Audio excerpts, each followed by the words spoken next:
We're on. Okay. So you all start off on an airship. You're not entirely sure why you're there. All you know is this guy offered you a lot of gold to come to his little private island and check it out. So you're all on this airship. It's been pretty quiet. You've seen a couple people here and there, but you're not really sure who's crew, who else is a guest. You're not really 100% sure what's going on. So you can either walk around on the airship or we can just keep going to the island. What kind of rations have they been feeding us? They've been spoiling you. Pretty much just nice sit-down, 7-course meals, wine. We've only been on the ship for like maybe 2 days, but they're making sure you're happy and well-fed.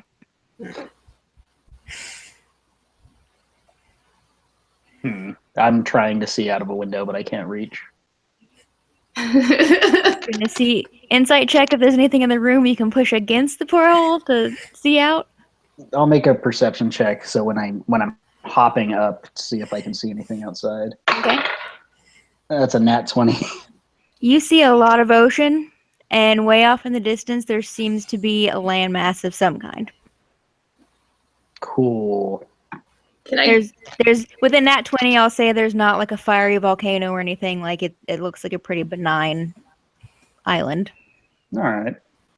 I'm going to be on the deck just hanging out. I won't go in the cabins at all. Okay. I'm just gonna be I would like to go on deck as well. Okay. I'm going to have the 2 on deck go ahead and roll perception as well. Oh. Okay.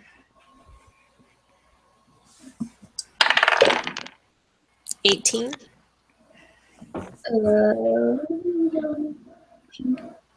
20, not natural. Okay. You guys both, you're looking around and you see the same landmass a little ways off. It looks fairly tropical based on the plant life. You notice it's warm, it's a little humid for being over the ocean. But what you notice the most is most of your crew is just very professional. Every other experience you've had with airships has been like pirates or, just sailors. But these guys, they're all in uniforms. They're all very professional. They're making sure that you're happy. Every now and then a crew guy will walk by, and if he sees you on deck, he'll ask if you need anything. They're very attentive. Oh. So I'm guessing like airships are a pretty common thing in this world. They're not super common. Like, you have to have money. Airships are kind of the equivalent of like private jets. So you're more likely to take a wagon or a boat, but airships will get you there faster, and people with the right amount of money will vouch for it.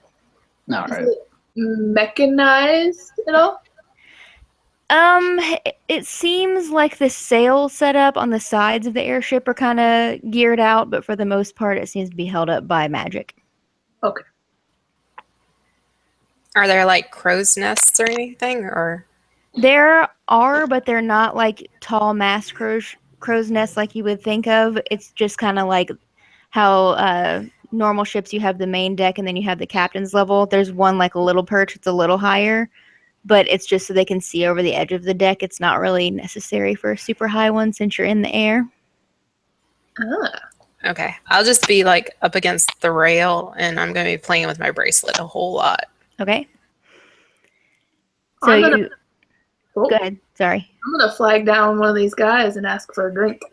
He will bring you a drink, and he will ask if you want a tiny umbrella in it. Can I have 2? Sure. So he brings you a big, fruity drink, and you can't tell by looking at it from the side because it's in like a wooden stein, but from the top you can tell it's like a pink-purple swirl, and then there are 2 umbrellas in the top and a bit curly straw, and you're not really sure how the curly straw happened because that's just beyond what means you think exists in this universe, but it's a thing. Is it one of the ones that goes up and curls around to where it looks like glasses? Yes. Oh, He's delighted. I really want one of those drinks, but I'm like terrified of going out on deck because the ocean. This is the whole mission. It's cruise ships, guys. Yeah. It's going to be Bachelor in Paradise if we make it to the island. It's terrifying. But I'm too scared to go on deck because the ocean's like the biggest thing I've ever seen in the world. Okay, so So, is it just like Lucy and I on deck and a bunch of crewmen, or are there other people? just crew people. Okay, so what does Lucy look like then? Would So you like to know? I mean, I guess you can roll perception, and if Lucy thinks it's high enough, she can give you a descriptor. Because I know nothing about any of you, because we Nope. didn't have time for that. 14? No, wait a minute. 12. You suspect she's elvish, but she's pretty tall and muscular. That's probably high enough for you to understand she's not one of the crew. She's not wearing a uniform. This is true. I'm wearing leather. Alrighty. Is there anything I can throw? Out your window? No, just in general. Like, it doesn't have to be anything heavy, but just something I can throw. I mean, you said you were below deck. Are you in your cabin? Because if so, there's a cot. And Well, I'm like at the door to the deck, looking out of it, but I'm not going out on deck. if you're just at the door, there's probably nothing you can throw. There might be like Alright. some spare rope and then like a raincoat someone left on a hook down there, but nothing really throw worthy. You could ask one of the guys to bring you a ball. Yeah, but they're out there on deck. You Yeah, but you could call them over. could go on the deck and look at see if they have shuffleboard. Going on the deck is the problem. Where's the buffet? Does it? After a few minutes of drinking and looking over the rails and staring at a door in fear, you hear a loud whistle, followed by the captain announcing to the crew that they're going to be pulling into port soon. And you notice that the airship starts to slow, and when you look down again, you notice that you're right almost over the island. All right. I'm gonna go to wherever the disembarking point is. Okay. Are we close? Are we getting pretty darn close? Yes. Like vertically as well as horizontally? You are probably a couple minutes out from being directly over where you're landing. As soon as we get to a point where she can do it without injury, she's gonna jump off. Okay. So we'll say that you guys start to land, and as the airship starts to lower itself down closer to the surface, one of the people on the deck just jumps off. I'm going to have you roll acrobatics. I'm Oh, jeez. 12. going to totally say show off. 12, I'll say, since you specified to wait till it was safe to jump, with a 12, I'll say that you jump and you land, but you kind of do that like to one knee stumble, like where you kind of lost your balance for a minute, but you recover fairly well. And you look around and there's not really anyone that saw it happen. And the airship continues to lower. When it's about 5 feet off the ground, it drops a ladder, and the crew starts trying to get everyone off of the ship. I like run to that ladder, and I tell the crew like somebody jumped and they're probably dead. And I just go down the ladder and leave. The crew just looks really confused because they saw her jump, but they're like, she did that on purpose, so not our problem. Technically, their job was to get you here, and dead or not, they got her here. So, Are you still on the ladder, Brian? Am I what? Are you still on the ladder, or did you get all the way down? I'm all the way down, and I'm looking around for the dead body of whoever jumped. As everybody's distracted by that, I'm going to just kind of look around and see if there's anything valuable laying around that I can grab while everybody's on the ship, yeah, just on the deck. I'm not going to go in. there's some rope and some barrels that probably have fruit and rations and stuff in them.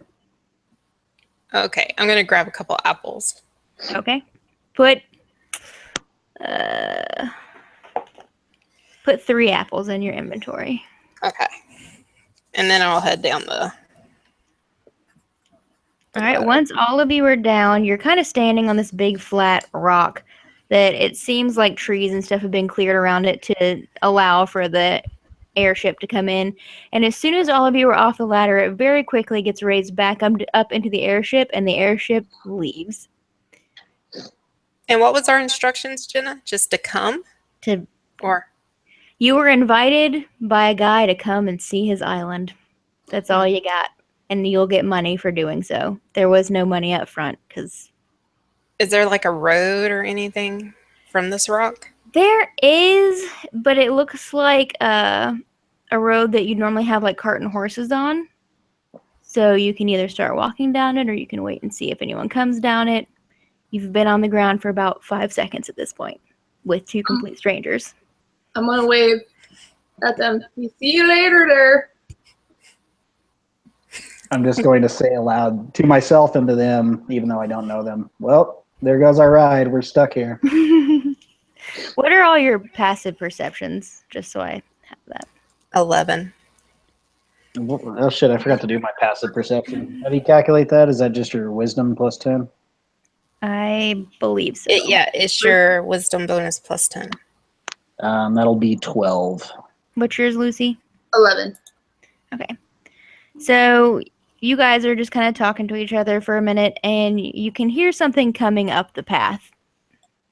Before we start, so what does everybody look like since we're all together and kind of... Yep. Do introductions. I'm Menti Hilltopple. I'm a halfling, and I'm covered in chainmail, holding a shield and a flail, and I'm about 3 feet tall. Is your hair green? You don't know that because it's underneath my little Helm. chain hood. But it's probably brown.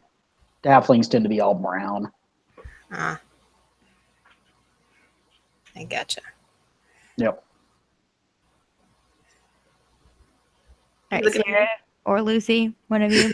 Yeah, don't hold back. I want to make you roll for it again. No, you're all standing a couple feet from each Well, I other. mean, are you like totally shrouded in something so that we can't just look at you and see what you look like, or? No, it was just fun for me to have somebody roll. Amira, also better known as Moose, is what we assume is a wood elf, but she's tall and brawny and has copper skin and is blonde with green eyes. She's wearing leather armor. All right. I am Clarice. I am a force gnome, and brown hair, brown eyes, very plain, regular looking. So in an emergency, Lucy can carry you both out, is what I'm hearing. Good to know. I turn to Clarice and say, "Are the lambs still screaming?" I don't know what you're talking about. Yeah, okay. Can I Then I- perceive to see if there's a path, like indicator of vicious thick walls of vegetation? There are thick walls of vegetation everywhere except for the one wagon road. I won't make you roll for that. Awesome. Well, Can I make a moose noise and see if Lucy responds to me? Sure. How does that sound, Sarah? I have no idea. When I was in Alaska, they taught us moose calls. What do they According sound like? to them, it goes, here, moose, moose, moose, moose, moose. So, Clever. well, you little folk, shall we away into the forest? so before you can set off, a lot of dust starts kicking up from the pathway, and a horse-drawn cart pulls up onto the platform where you're standing. And the guys on horses just kind of look at you like, oh, good people. We're so excited. But a guy hops off of the back of the wagon, and he slowly makes his way around the side.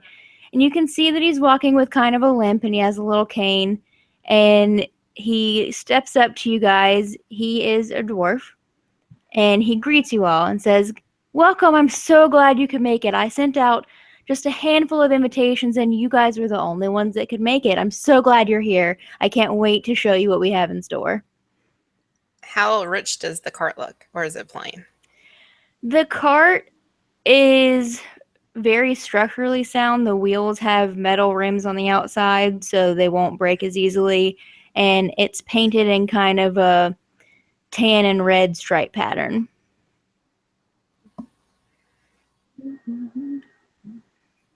Anybody want to say anything to the guy that just greeted you? Or I point out that he's got a bum leg, and that must be terrible. And then I ask what his name is. oh, you can call me Hammond. I hoped. I knew Lucy would probably figure it out pretty quickly. I'm totally lost, so Good. I don't know the reference. Do you want to roll perception? See if you can see anything else about it that might jog your memory. This will be much fun. It is awesome. Super great. I point to his metal wheels on his carrot and say, "Hey, you've got some rust there. That'll cause a problem." My people will take care of it. I'm not worried about it. Okay, I got You 20. should be. Okay, so you look and you notice that he's very clean for someone who just rode up on a cart. And it's obvious how clean he is because he's wearing an all-white outfit. Like he has on a white shirt, white pants, white shoes. He has on a little khaki hat. He's just very well put together for someone who just rode up on a cart in the middle of fucking nowhere. What happened to your leg? Oh, that's not important. Come on, guys, let's get going. And he starts shuffling back to the cart. I wanna rush up and shake his hand. Howdy ho there. He kind of looks surprised because at that point he was walking away, and now you're deciding to greet him. So he just shakes your hand. He's like, "Oh yes, I'm so glad you could make it. I'm so happy." And he just, Do you need any help? Can I carry him? How much does the dwarf weigh? I would rather Carry him. not be carried. That's a little unnecessary, I think. What? Oh, did the wound look fresh? No, Or is it like it's old an wound? old wound. Okay. For all you know, he could be Help you in faking the the cart. wound.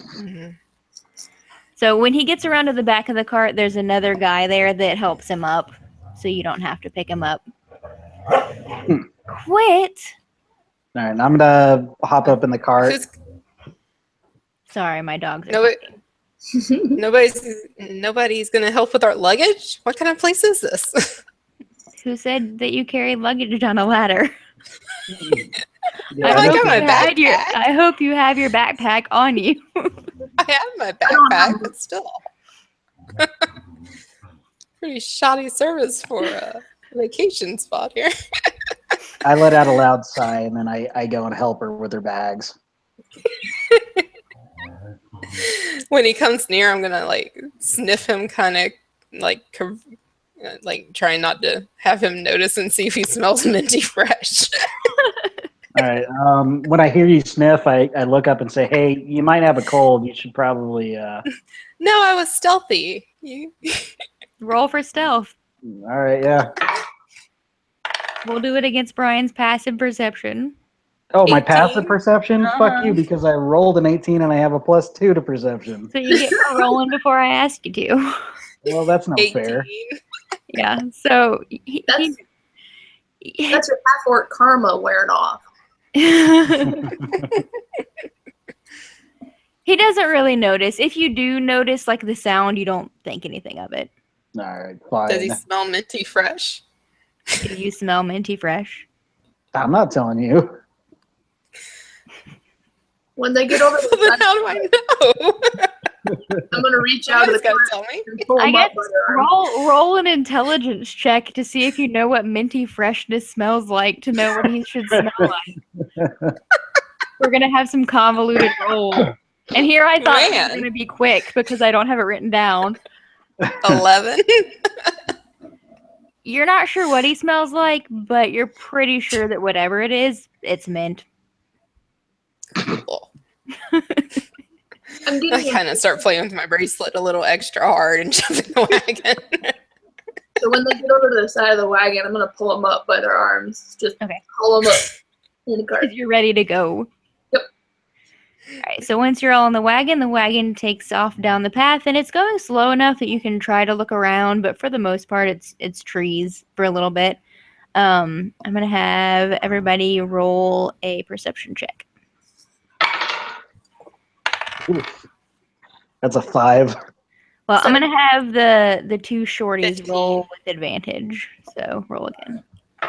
What was yours, Luke? 17. That's a 7. Nat 20, so 28. Okay, so Lucy and Sarah, you guys are fine. Minty is still kind of just looking around, and a low-hanging branch that you guys ducked just kind of smacks him outside the head a little bit, catching him off guard. How low is this branch? That's why I had you guys roll with advantage, because you're short. You still rolled a 7, so stop fighting Wow. him, man. How I'm did gonna laugh. explain the forest physics people, of this over a the forest cart? people knew what to do. It's a very thick forest, and the cart is set high up, and the other short person sitting next to you ducked, and you didn't. That's ridiculous. All right, so do I tumble out of the wagon or what? No, you just get spacked a little bit. You're fine. It was just inconvenience. Now you're a little more aware. So you guys keep going in the forest. The leaves kind of start to thin out a little bit, and it's still kind of too thick to see through. All you can see is more trees, but you can tell it's not as thick as it was before. Does anyone want to roll anything? Look around for anything? I just say to Hey, myself, dude, what are we here for? Oh, you'll see. You'll see. Just be patient. Be patient. I just mutter something about deforestation and possible global warming. Fair I enough. feel you. I like cut my eyes at him really like. So you keep going a little further, and you get into this big opening, and it's pretty clear. It's pretty empty, and you're not really sure why you stopped. But the guy who brought you here looks pretty excited. I'm gonna stand up and really peer. All right, and roll, roll perception. There's a lot of perception All of at us. this point. Yeah. 14.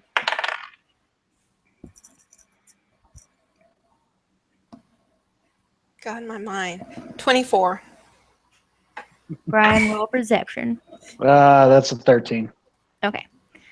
So Sarah sees it first. She notices across the wagon that there's something moving along the trees. At first she didn't see it because she just thought it was more trees, but it seems like one of the trees has moved since she looked a second ago. So The there's tree something itself there. moved? You weren't really sure it was a tree to begin with, but size alone you assumed it was a tree, but it moved. You guys, the other two, you guys rolled high enough to notice her looking very confused at some trees. Do you see something there, little lady? I turn to Hammond and say, I think she's having a stroke. We should get medical attention. No, I it's fine. I She like just point and I'm noticed like, something. what the Just keep hell? looking. What the hell is that? So Hammond is slowly trying to get people to help him off the cart and walking towards the moving trees. Can I like Right. push you? I try to help him off, but like helping somebody up from that high is kind of beyond me. But I'm like, come down. I got this. He just Can I kinda just see him stroke? he just kind of shoos you off and sort of like hits your hand with his cane, like, no, it's fine. I have people for that. Don't you worry yourself. You just enjoy your day. I'm not budging because it's the right thing to do to help this old man down. He gets down. You can, I guess, grab his butt as he climbs down. I give him a good meaty grip. just to make He sure gets doesn't down fall. pretty much on his own. He's not sure how he feels about you getting fresh with him. But he That's starts good. walking. He starts walking towards the edge of the tree line where you can see it starting to thin out. I'm gonna follow, but I'm gonna follow behind him so he's between me and whatever. Okay. I'm following alongside and maybe a couple steps ahead, and I have pulled out my flail and my shield, and I'm holding them ready in a protective way. Okay. So are all of you following him around the edge? Sure. Okay. So you get around the edge of the trees, and he's looking up like you'd think he might be looking at an airship because he's looking so high up. And then when you guys come around the corner, you look and you see first just legs. And you look up and you see a fucking dinosaur. And he's eating one of the trees next to you. It's the biggest thing that you've ever seen in your whole life, especially to the tiny people. But he's not bothering you. He's just eating some trees. I'm pretty The terrified little of it. dinosaur. Like, do we know what dinosaurs are? Well, no, but you can ask him. He's going to tell you it's a dinosaur. No, I push him back protectively and shout, "It's a dragon!" That works. Thank you. Okay, I get it now. So I'm standing in front of him with my shield out and swinging my flail. He just kind of like pats you on the shoulder. He's like, "Oh no, son, it's fine. It won't hurt you. It won't hurt you. It's a herbivore." I look at him and go, "You've got dirt all over your uniform, and those stains are not going to come out. But you sure that thing's cool?" I'm 100% sure that one will not hurt you. Unless you walk under its feet. I wouldn't suggest that. But it won't intentionally hurt you. What does I'm our gonna make it herbivore mean? It means that it only eats plants. It won't eat meat. I'm going to make an insight Can check I, to like- see if I believe him. Okay. That's a 4. You believe him. Okay. Can I run up to the tree that it's eating and try to climb up to look at it better? Sure. Roll a strength check. Strength! That's gotta be dex. I'm a forest gnome. Come on. No, it's gonna be strength because you're gonna have to pull yourself up a tree that doesn't really have limbs for a little ways, and you're tiny. Yeah, 13. even then it would be in athletics, the closest thing, and that's still a strength Yeah. modifier. So. You make it up a couple feet, but you slide down. There's not really a lot of grip in the branch, the trunk bark. I want to pet it. I'm gonna sit there and think about apologize it. for all the barking, by the way, because they started shooting fireworks off, and all my dogs are Oh, not. nice. They're always shooting fireworks by you. I'm gonna kind of cock my head to each side, and then I'm gonna go and like try to look and see if I could crawl up the dinosaur's leg. You couldn't get your arms around the tree enough to climb it. I don't think you're gonna be able to climb the dinosaur's leg. What if you start at the tail? Well, it might have folds of skin or something. Sure, roll athletics with disadvantage because it's a moving animal. Oh god, yeah. That was a 1, not natural 1. So you go to try to climb the leg, and when you do, the leg just kind of moves, and you have to roll out of the way to not get stepped on. Like, Does it damn have a name? Hmm? Does it have a name? We call this one Longneckosaurus. Well, that's just the nicest name I've ever heard. Well, we're going to have some people come, try to find fancier names before we kind of let this thing be open to the public. But for now, I'm going with Longneckosaurus. Kind of reminds me of my ex-mother-in-law, so I might go with Gurdiosaurus, but I don't want her to be too flattered. Both That their sounds butts pretty are huge. How do they taste? We don't eat them. Why Do you not? know how much food that would produce? It took a lot of resources to get them here. We're not gonna. If you're hungry, we can feed you, but we're not going to eat Longneckosaurus. Then what do you do with it? We look at it. Look how awesome it is. I don't know how I feel about Clarice's attitude towards animal companions.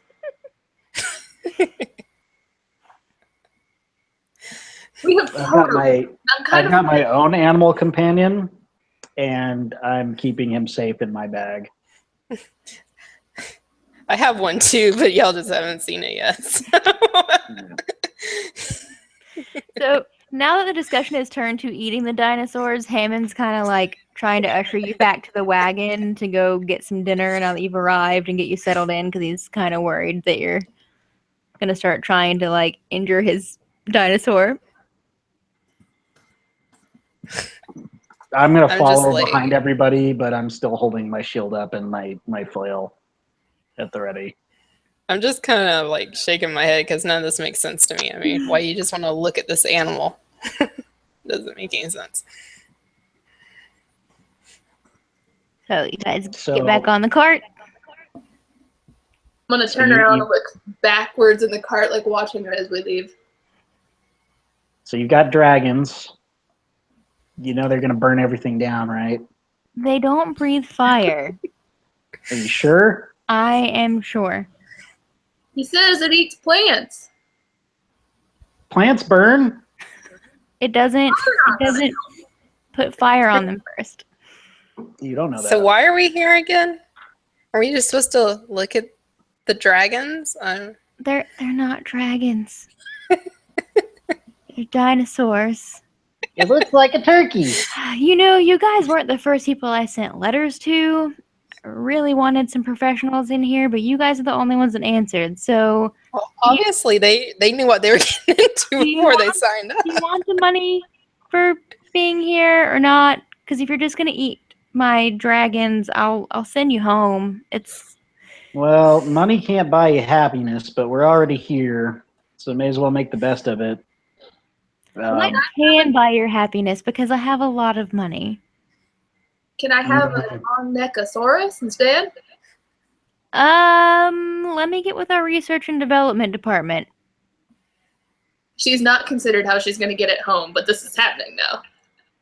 In his mind, he's just agreeing to let you adopt one the way that zoos let you adopt otters, where like your name's on a placard that says it's yours, but you don't get to take it home. Oh no. They're playing Sarah McLaughlin as she's asking about adopting this.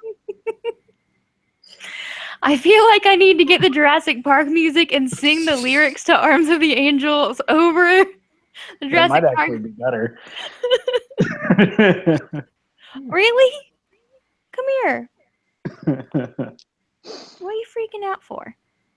All right, so we're back on the cart, I guess. Back on the cart, and you're headed towards this big stone building. All right. What? So I'll You make can't sit in my a lap, perception there's- check on the building itself. That's going to be an 18.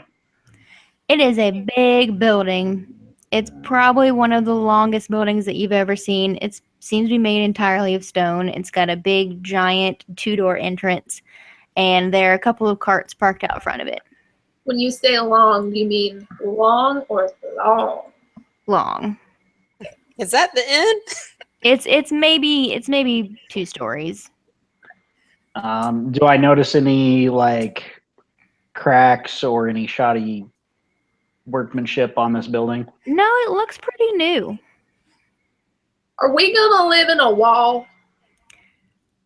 You're not going to live here. There are rooms for you to stay in. Cut him off. Did you hear that? He says we're not going to live. He kind of gets this look on his face like, oh God, I hope that doesn't happen again. I mean, for the very first time. Let's go sit down, have some dinner. I hope that they treated you well on the airship. We'll get you all settled, and we'll see if we can take a tour before it gets dark. Yeah, they didn't serve me any drinks or anything, probably because they couldn't see me.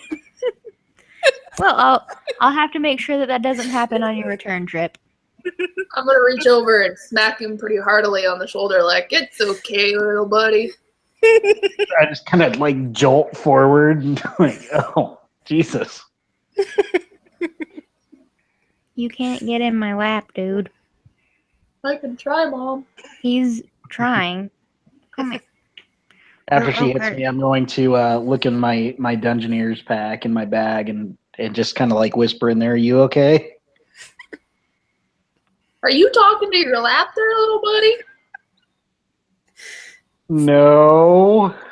Sometimes men talk to parts of themselves. Your mother should have talked to you about this, but And a little mouse runs and sits on my shoulder. oh, Little buddy's got a little buddy. Yeah, he's this is Murphy. Been with me for years. Can you go lay down? So he You're goes very back in my bag. distracting. Go lay down. Was he okay then? Well, Before he goes back in the bag, can I tell Murphy hi? I guess. While you guys talk to the mouse, I'm gonna let the dogs out and bark at stuff. All right. Yeah, I know. Come on. So you're gonna talk to the mouse? Yeah, I'm gonna be like squeak, squeak, squeak, squeak, squeak. Are you proficient in mouse talking? I have speak with small beasts. I Okay, well, communicate That them. means you can actually just talk to him. You don't have to speak at him. Sorry. Well, it's gestures and sounds. So They only have 2 modes with fireworks, and that's bark at it or crawl in my lap, and I can't handle either inside right now. Murphy's just gonna look at you confused, and then I'm gonna look over my shoulder and go, "Oh, yeah, he only speaks halfling. Sorry." I'm gonna roll my eyes and be like, just as smart as his master, obviously. What's a halfling? He doesn't know any Mr. Jingles tricks. Turned out well for the mouse in that movie. Yeah, I look at the gnome and I'm like, well, gnomes aren't halflings, but I'm a halfling. We're little folk. Oh, Yeah, but gnomes are, well, they're a little mischievous. And after I try to talk to him and he won't talk to me, I kind of like pick my shirt up and I'm like, stay still. And you see like what you took as a necklace is kind of moving just a little bit, but it stops. Okay, do you guys seriously not even get with each other about what you're doing, and you have a snake and a mouse for companion animals? It's gonna go bad. Guys, I like it when there's little to no planning. This turns out great. And I love his name's Minty, and you know my backstories. I don't even have a backstory except I'm from a small town, and I always give the bad news first. I honestly, if I hadn't lost all my shit, my original plan was to make character sheets for you, but everyone would be fighting over who got to be the cool people, so you're just I want to be yourselves. the kid, but I that's would okay. have won for Laura Dern. I would have won. Probably would have.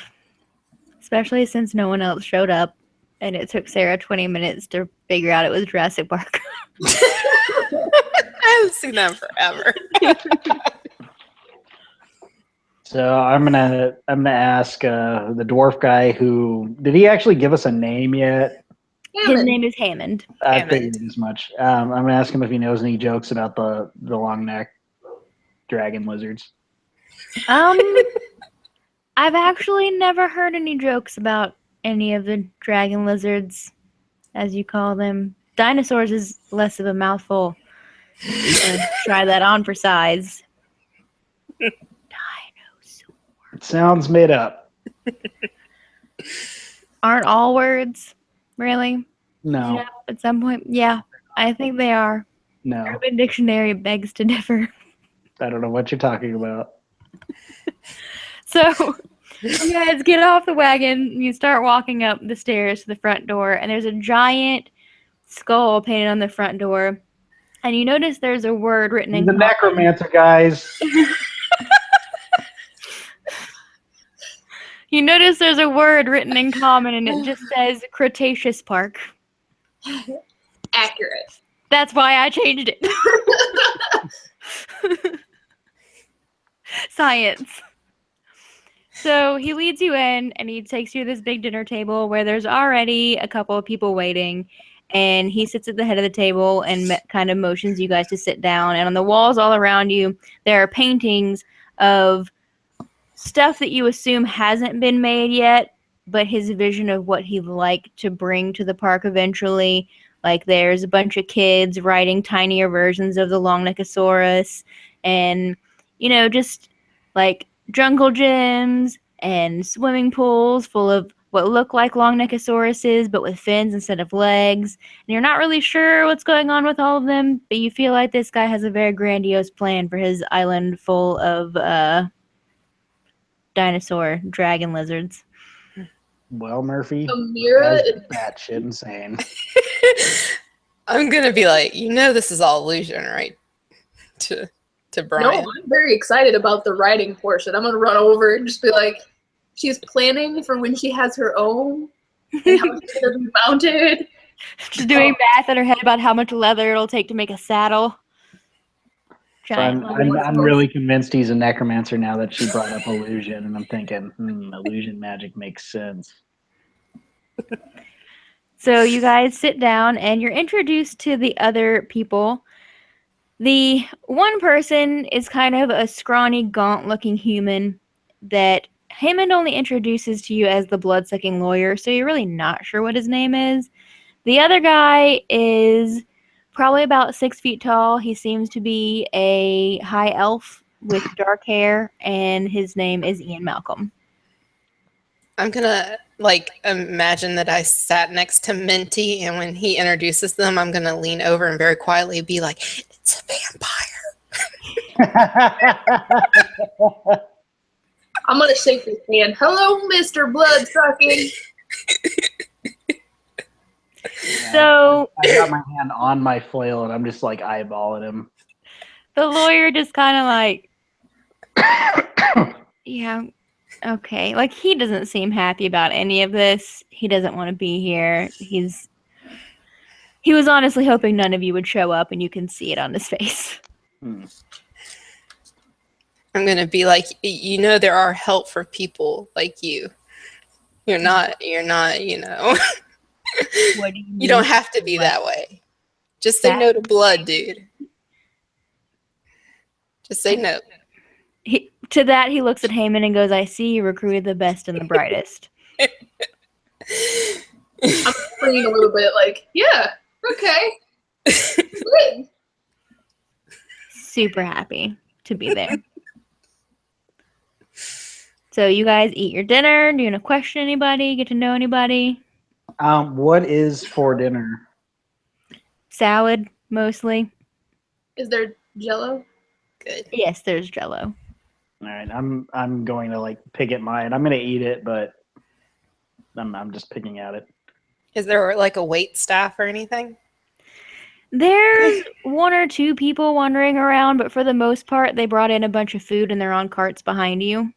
I'm going to have one of them send everything I'm eating back to the kitchen. The lettuce is a little wilty. Just nothing but complaints about this food. So when Ian Malcolm sees you doing that, he just kind of lean over and he goes, "So do you have some digestion issues that need to be addressed? Because I'm sure they can accommodate you if you just ask." I am asking. I'm sending it back as you do. Oh, yep. Just you do what you have to do. Yes. And the wine is subpar, just so you know. It's the cheap box stuff. I will take note. I'm gonna turn around and beckon, like, when'd you bring that cart over here? She's got a big appetite. Just bring the whole thing. Come on over here. You could sit right there next to me. The waiter that has been taking He just takes my food to you. has started just giving it to you instead of taking it back to the kitchen because you seem to want more, and that seems like the easiest solution for him. Well, I guess I'm gonna, not today. What was wrong with this little buddy? This is pretty darn good. I'm gonna motion him over and ask him if I can have a dead mouse or something. I mean, I can see what we might have on hand. Normally, if we have anything, it's not dead and it's not quite that small. Hold on a second. And he just kind of motions to a waiter and is like, "Do we have anything from the lampreys or anything that we can just? She needs something for some reason." And the waiter just kind of nods, very confused, and is like, "Whatever," and starts to walk out and see what he can scrounge up. So it's a kitchen. Of course we have mice. Mouse? Huh? I've got my shield up and my flail out, and I'm standing on the table.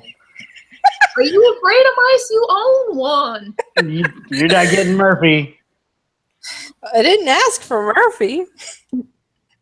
The lawyer is doing this. That's enough out of you, vampire. I'm going to lean over and say, Mr. Bloodsucker, you little people, they're weird.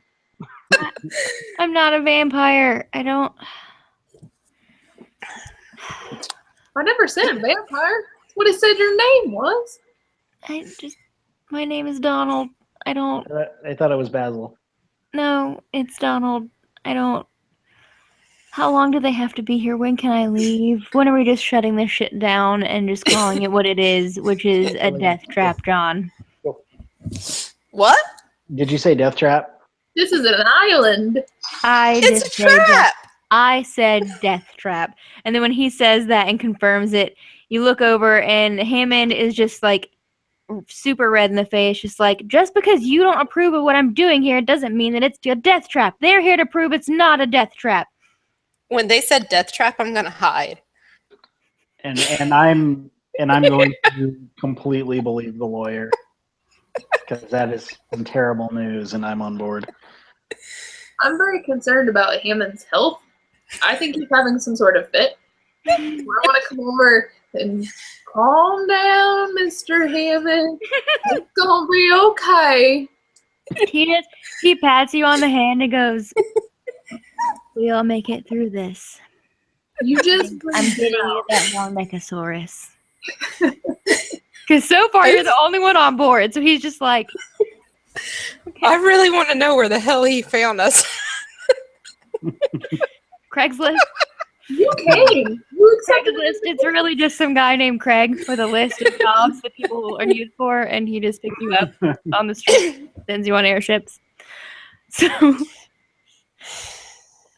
eventually a waiter comes back with what looks like a gerbil and is like, I hope this will do, and hands it to our gnome. I'm hiding. I assume he can see you under the table that doesn't have a tablecloth.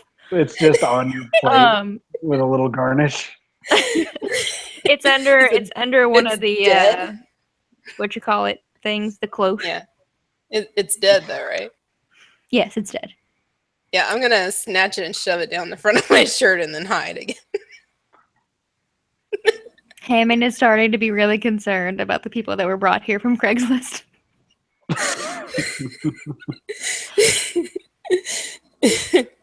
gonna lift to Minty and why don't you help your little friend? You little folk gotta stick together. We're definitely not friends. I don't know this person. Stranger danger. So Hammond's at the point where he's just kind of looking around. He goes, well, if everyone's done with dinner, we can probably get on with the tour. We need to start if we want to finish it before it gets dark. Well, considering I haven't actually had dinner yet because the service here is terrible, we may as well just get on with it. I don't think I want to walk into a death trap, dude. It's not a death trap. He just doesn't like it because he's a jerk. Can I do an inside check to see if I believe him or not? 16. Hammond completely believes that this is not a death trap. He is 100% sincere and genuinely thinking that this is fun entertainment and in no way dangerous. Come on, you guys. Maybe you show us the trap. So we take this little tour, then we get our money and we can go, right? Well, you'll have to stay the night, of course, because the airship won't come back till tomorrow evening, but yes. Well, if the restaurant's any indication, this is going to be a fitful night. I wish I had Sarah's apples, because I really just want to, like, pop one in his mouth. Like, here you go. I mean, there's Jell-O. Won't keep him quiet that long, but... No, the Jell-O's been out too long. It's starting to melt. It's like an old man you gave him chewy candy to shut him up. It's all grape. Do you need coffee and rolls? I don't know what you need. So you guys are led off into this little side room, and there are a bunch of chairs, and they're sitting up on a platform, and Hammond climbs up onto one and kind of motions you up. I To a climb chair? to a chair. There, I'm doing like the Oh, I'm like jumping between show and like doing barrel You're very cautious. rolls and stuff. Just Roll trying to athletics. be all stealthy. Roll athletics. Athletic? Gonna be acrobatics? You're killing me. I'm supposed to be like the rogue. Stop doing acrobatics. Well, that is acrobatics. Roll acrobatics. Yeah. Oh, I okay. forgot that there's two Then that's separate ones. Sorry. 21. Okay. 21. You're rolling and you're not running into anyone or anything. You're just awkward because everyone's clearly watching you do this. Not stealthy at all whatsoever. well, she's a feisty one. Like you're walking down a hallway and there are people in front of you and behind you and you're just like duck rolling towards the wall. And I'm like up against it and I look left and right and then I roll. Yeah. You're also like humming the Mission Impossible theme to yourself. At From this the point, cuz. So Murphy, we got a crazy gnome on our hands.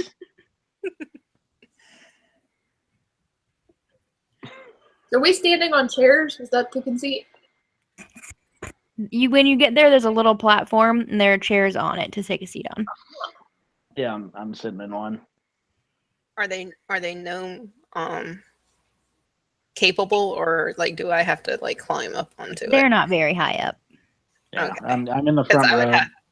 I would have to complain that they weren't gnome They're accessible. fairly low to the ground. They're made for children and small people. So, Okay. I'll help. so I just You guys make an all- audible note of no cup holders.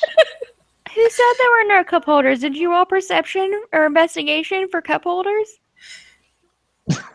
How comfy are the seats? What's That's the a living stick. like?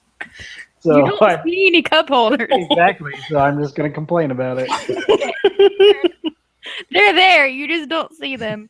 Just watch them. It's got the arms that oriented. fold down like it Harkins. So I'm just like no armrests, no cup holders. So while you're looking for cup holders, the lights in the room dim just a little bit, and these curtains open, and you see these people step out, and one of them is dressed in the same outfit that Hammond is wearing, and the other one is dressed like one of the dinosaurs. It looks like a long neckosaurus, but it's standing up on its back legs because it's a person in this costume. Hammond, you're out of lamp oil. I'm gonna be like, look, Hammond dude, Hammond just shushes you. Like, shh, it's about to start. Just watch. So you're sitting there, and I the can't Hammond see. lookalike steps forward and says, "Welcome to Cretaceous Park. I'm glad you could all make it. I hope you had a safe trip here. The weather seems to be holding out quite nicely. So what we're going to do is we're going to tell you a little bit about what we do here, and that is make dinosaurs. And I know some of you are thinking, dinosaur, what's that? Looks like a dragon that doesn't know how to fly or breathe fire. And you will be right. How That's did pretty no much what they are. Because we're special, whoever And said this is that. the guy that looks like Hammond. Yes. what is his But performance? he's a human, though, so he's like a tall Hammond, so it's not super convincing. I want to make a perception check 18 on performance check. Okay, I'm like, Okay, I rolled an 18 on perception, so I can clearly see that he's a human, I'm guessing. Yes. Okay, because if I was going to fail, I was going to scream doppelganger. Okay, no, he's a human. He's just wearing the same clothes as Hammond. So he keeps talking, and he's like, now, as we've said, wingless, fireless dragons. Why would that be exciting? Because we're the only place that you can see these dinosaurs. Dinosaurs have been dead for so long that we don't even have a number that high. Trust me, we tried to count.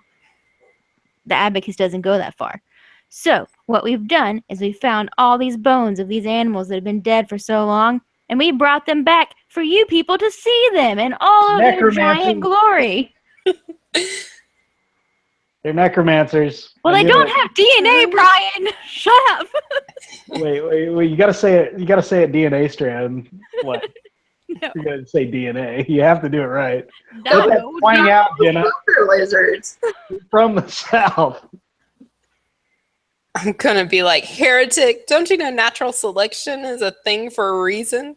That's why they're on this secluded island where they won't affect any other ecosystem. I appreciate your question, and that was a very good point. I'm glad you made it. Any other questions? Mother Nature's gonna strike you down. What kind of evil magic did you use to bring back the dragons? Not dragons, dinosaurs. We've been over that. Dragons have wings. Avoiding the question. Lawyer, got objection. Obviously, they The lawyer screwed up. goes, he's right. You're avoiding the question. And the Hammond is Obviously, like they screwed up because they don't breathe fire and they don't have wings. they're not supposed to. Who wants to go see some baby dinosaurs? Because we're getting fucking nowhere with this shit. He just looks at Hammond like, Pick me. you, with your hand up. Let's go. We'll all go. And Hammond just rolling his eyes because this is supposed to be like a 30-minute presentation about how they found the dinosaur bones and made them into real dinosaurs again. But the guy performing is just a stand-in. So he had no patience for your bullshit and just kind of like stormed off stage. And so now the guy in the long neckosaurus costume is just standing up there going, But what am I gonna feed my dinosaur? so Hammond gets up and he's like, all right, we'll just go to the next part of the tour, I guess. So he leads you into this next room, and when you Before we walk go, I in, want to go up to fake Hammond real quick. they came and left. You pissed him off. He walked out. Well, I'm going to shout What's after him. I'm sure you've lost your job by now. Fuck you! I don't need this job anyway. He yelled. Back What to does the the dinosaur costume No way look like? off the island. The dinosaur costume looks like someone took one of those two people horse costumes and sewed it together and then cut off the hooves and like sewed it into nubs and then just like sewed an extra thing of neck to it to make the head much higher and a longer neck. But the second part is like a different color than the original because it's not the same fabric. And then they just kind of like shaved off the main part. So it was obviously a horse at one point. It's not.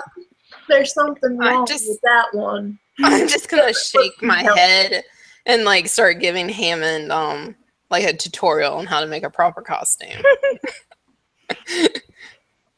Hammond tells the lawyer to start taking notes, and the lawyer pretends to do so. Oh no! Where'd the dice go? Oh fuck! Rogue dice. The lawyer rolled a 16 on pretending to take notes, so you're pretty sure he's taking just like shorthand that you can't read, but he's totally taking notes. Do I hear her lecturing on costumes? Yes. I don't like that.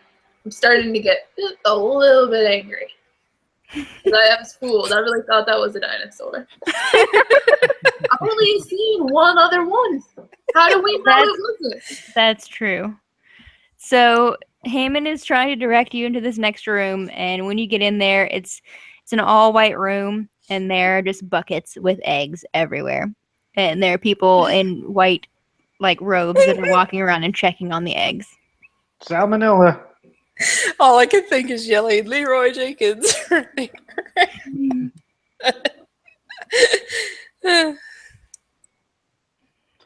gonna walk up beside him and say, "You know, it's not nice to fool folk." I'm sorry, dear.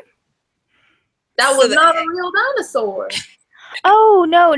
That he wasn't. His name is George. He is supposed to have a costume that looks like a dinosaur, so he can, talk to the kids and make them a little less afraid of the big dinosaurs, because sometimes they scare people a little bit. But that's lying. And we never said it was a real dinosaur, so technically we didn't lie. Nope, it's a lie. While they're having this conversation, I want to kind of sneak back behind everybody and try to steal an egg. Roll stealth. Stealth. Or sleight of hand, I guess. Sleight of hand is the one with Sleight of hand. One kind of dinosaur. So Nat 20 plus 6, so 26. big ones? You don't add anything. Big ones? You get a palm-sized egg. Okay, so they're Okay. Yeah. I like stick it in the boot of my backpack. like with some socks for padding. Your snake is gonna eat that. It's gonna be terrible.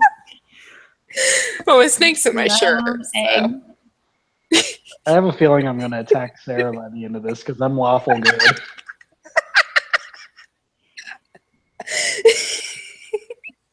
And then I'm gonna kind of sidle back up to the party, just kind of.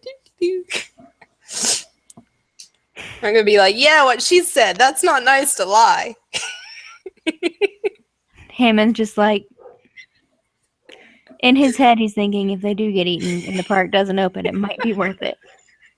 Might be worth it. So he's trying to show you around and tell you, like, you know, the little eggs are, you know, little dinosaurs, and there are pictures, paintings on the wall above the bins of eggs that show what kind of dinosaur it is.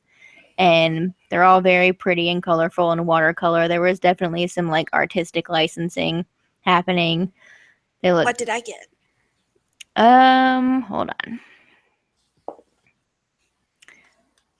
I have to look at my list now. Why is that one magenta, and why does it have such tiny arms? You got a pterodactyl. Ooh. Yes. Awesome. You got closer to a dragon than all the other dinosaurs. It has wings at least. I have a mount, a flying mount, when I raise it up. That may or may not eat you. So you're walking through and they're naming the dinosaurs, and one of them's like Birdosaurus, Longneckosaurus, Bitosaurus, Tiny Bitosaurus, Large Bitosaurus. There's a lot of Bitosauruses, and you kind of feel like there hasn't really been a lot of research into many of these dinosaurs. They just kind of have large teeth and hurt people, so they're Bitosauruses of varying sizes. They I'm gonna like roll my eyes and make a but comment about creativity.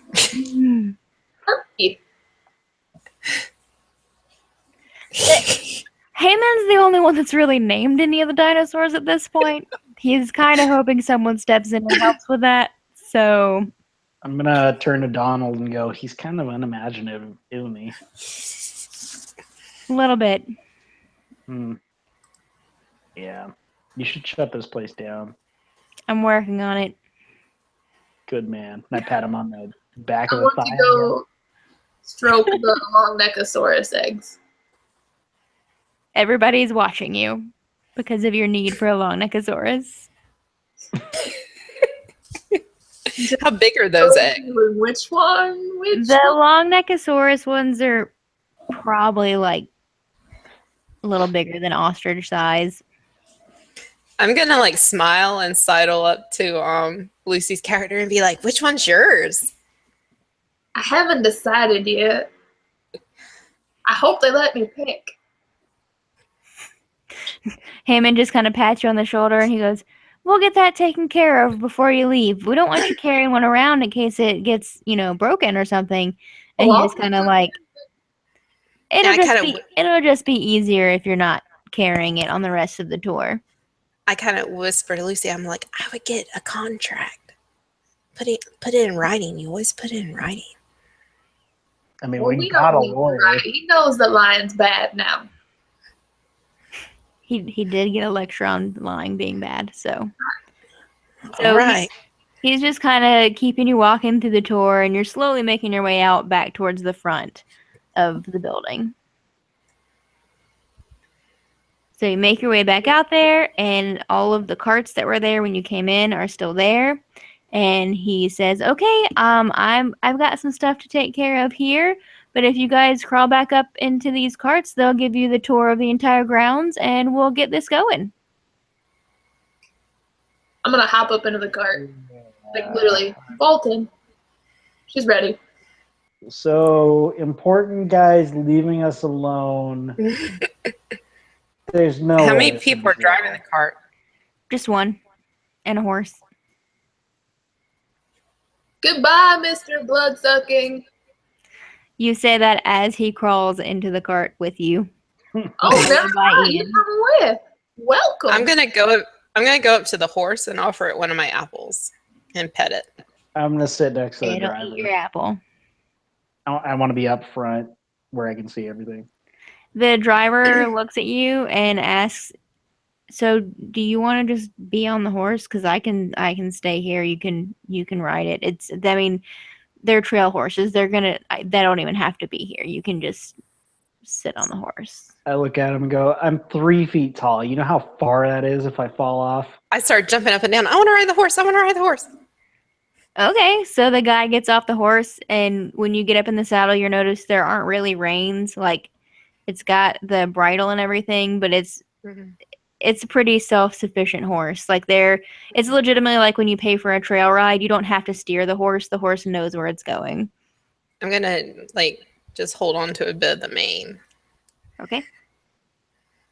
So we have the lawyer and the 3 of us. And Ian. And Ian Malcolm, who is surprisingly quiet for Jeff Goldblum. I can't have an entire Jeff Goldblum conversation and narrate this, so just assume he's been talking this entire time. The whole water thing. Just pretend he's been talking the entire time. I can't do both. I'm only one person.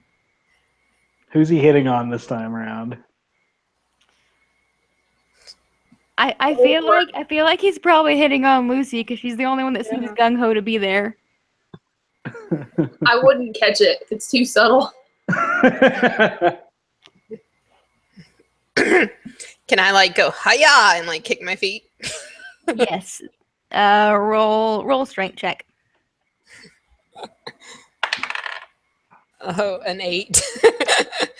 The horse just does that thing where it picks up one back leg and kind of stomps and shakes its head yeah, okay.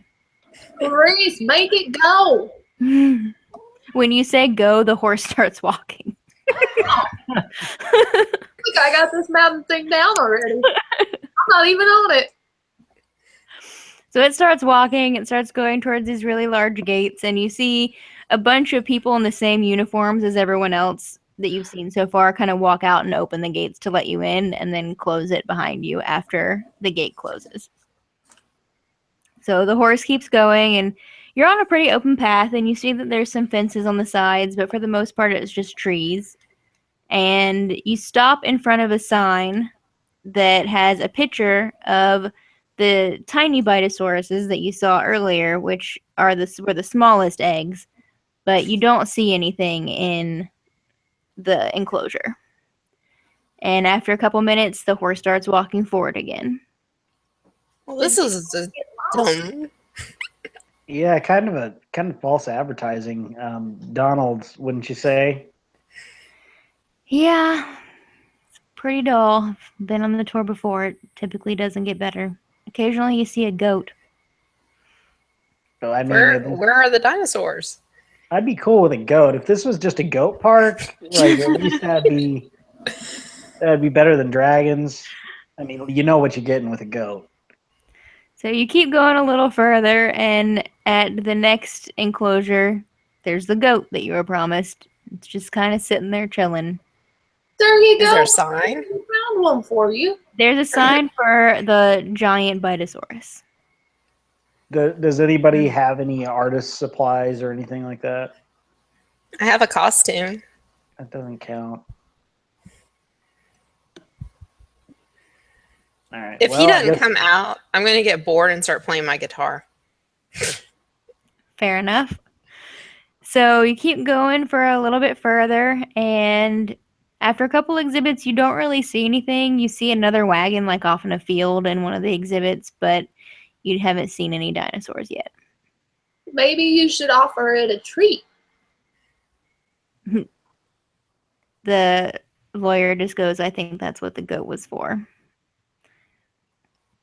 Maybe you should bleed the goat where it can smell it. I look super disappointed at the lawyer. The lawyer's doing what he can to shut down the park. None of you have been eaten yet, so. Where are the dinosaurs at, dude? This is boring. Guess they're not out. Can't make animals perform, I guess. I'm going to look pointedly at those two. So the little people seem to have that. And Murphy comes out on my shoulder and starts juggling. like, yeah. Look at him. You guys gotta watch your performances. They're gonna just keep you as exhibits in the park. And while Murphy's juggling, I'm going to like play a little tune to go with it. Like, I was waiting for you to bring out a flute and start snake. Yeah, he's juggling like mouse-sized chainsaws. Like he's pretty and this is all happening on my shoulder. Like I'm just. So the sun's starting to set, and you reach the end of the path, and the horse just automatically turns around and starts walking back towards the big gates that you came through to begin with. And you don't see anything again on the way back until you get to the goat. When you get to the goat, the horse bucks, and I'm gonna need Sarah to make a strength check.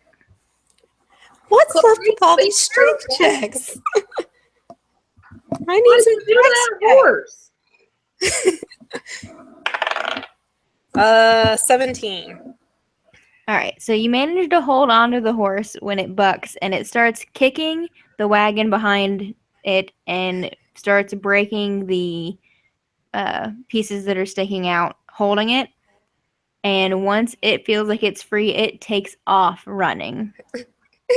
See you, losers! Are you going to stay on the horse, or? Please make it stop. I'm trying. So I turn to Donald and go, like, that's a huge liability, right? He's looking at the goat and just like... Is the goat dead? The goat is not there anymore. He's looking at where the goat was. So there wasn't like a fence or anything. It was just a goat staked out somewhere? There's a fence. It's just... It's just like 2 strands of barbed wire. Yeah, pretty much. About 4 feet high. Yeah, they weren't prepared. Much like real Jurassic Park. No planning into this. I guess I'm gonna... I don't know if I would jump off the horse, though, because it's running. I mean, jump off, try to steer it. Like, what are you doing? Yeah, I'm gonna, like, try to steer it back the way we came, if possible. Make an animal handling check. Calm it down. Oh, no. That's a 9. So you pull back on the reins, trying to get it to stop, and when you do, it rears again. So make another strength check to see if you hold on. Oh, God. 17. So you stay on, and when it lands, it keeps running towards the gate because it's not going back. How far ahead of us has she gotten? Pretty far ahead. You guys, you can still see her, but she's pretty far off in the distance. Well, I assume I can't catch her, so I'm just gonna keep. Hang on. Yeah, I guess You're very far in the distance. Hang on. I guess at this point I'm hanging on. Yeah, I'm gonna assume she's out of light crossbow range, so I can't just like shoot the horse. What's the range on a crossbow? Why would you shoot the horse? 80 or 320 is kind of the long range. You could probably try. She's probably about 100 feet. All right, fuck it. I'm gonna try to shoot the horse. That's only a 9. So the bolt makes it to the horse, but given the distance and the speed of the horse, it hits it in the butt, and it pins. It pins your companion's pant leg to the horse, and the horse rears again. This time, freaking the fuck out. So I'm gonna need Sarah to roll strength with disadvantage. Okay. I'm gonna yell, "You're good. It'll keep you on the saddle." The goat is gone. He didn't say, Tony. And while you're doing that, Lucy, roll investigation check on the goat, where the goat was. An 8. You fall off, and half your pant leg comes with it, and the horse takes off running away from you. Okay, so you just noticed the goat's gone, Lucy. So I'm going to stand up. Walk back to your people, or? How far away are they? About 100 feet. Yeah, I guess I'm gonna walk back to them. But Well, can I do it like stealthily? Yes, and I need you to make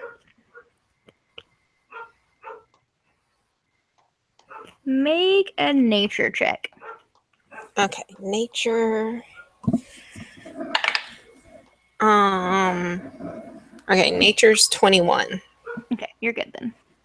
And stealth was 24. Okay, you're good on both fronts then. Okay. So you're stealthing up towards them. Yep. Do we see you when you get there? Or are you still hiding? Oh no, I'm hiding. Because that horse freaked out and I know animals, so there's something going on.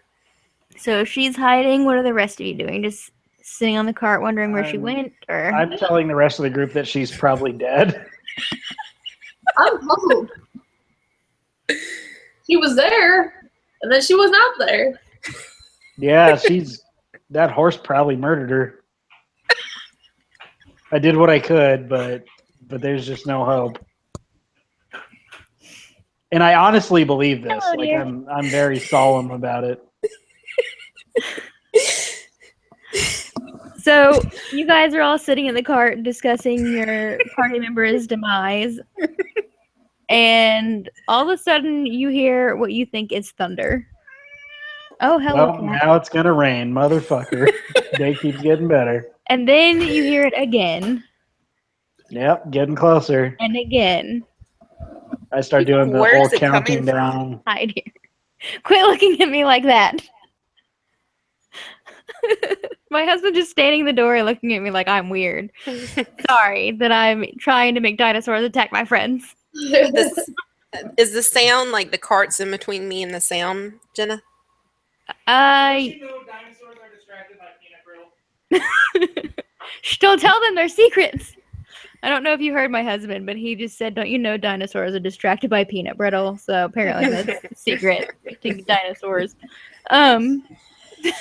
Gonna roll for peanut brittle. roll to see if you packed peanut brittle. So, this is why he's not allowed to play. He's very distracted. I got a 12. Do I have any peanut brittle? Damn it. Actually, no. I will say that you have a square inch of peanut brittle because you have a mouse companion. Yeah, I'm keeping it away from him though, because he's greedy. So you notice that every time you hear the thunder, the ground is shaking. And everybody roll Inception or Inception. I'm gonna go into your dreams, T-Rex. I couldn't decide between investigation and perception. So roll, I guess, whichever one of those is higher if you want. 20. Yeah, it's an 11. Non-natural. 19. What? When did you go to Toys R Us and buy little dinosaurs? I told you when I bought them. My husband's wondering where I got dinosaur toys. I almost bought you some dinosaurs today too. Why didn't you buy me more dinosaurs? It's like you don't know me at all. No, I do, because I looked at them and said my wife would love those. But you don't love me enough to buy me I don't. dinosaurs. I don't. All right, you eat your Taco Bell and be quiet then. Right. Colon cleansing.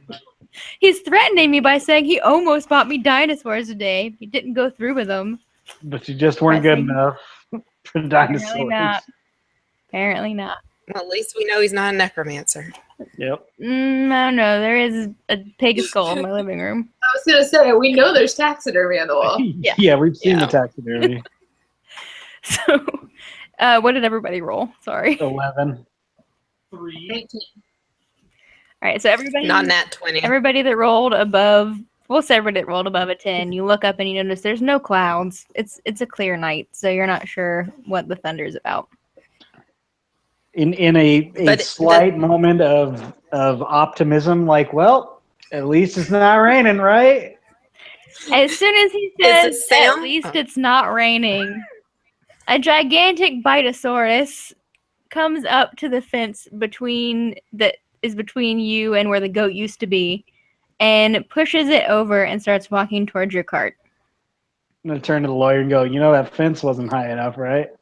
The lawyer, when you turn around to say that to the lawyer is gone. Roll perception.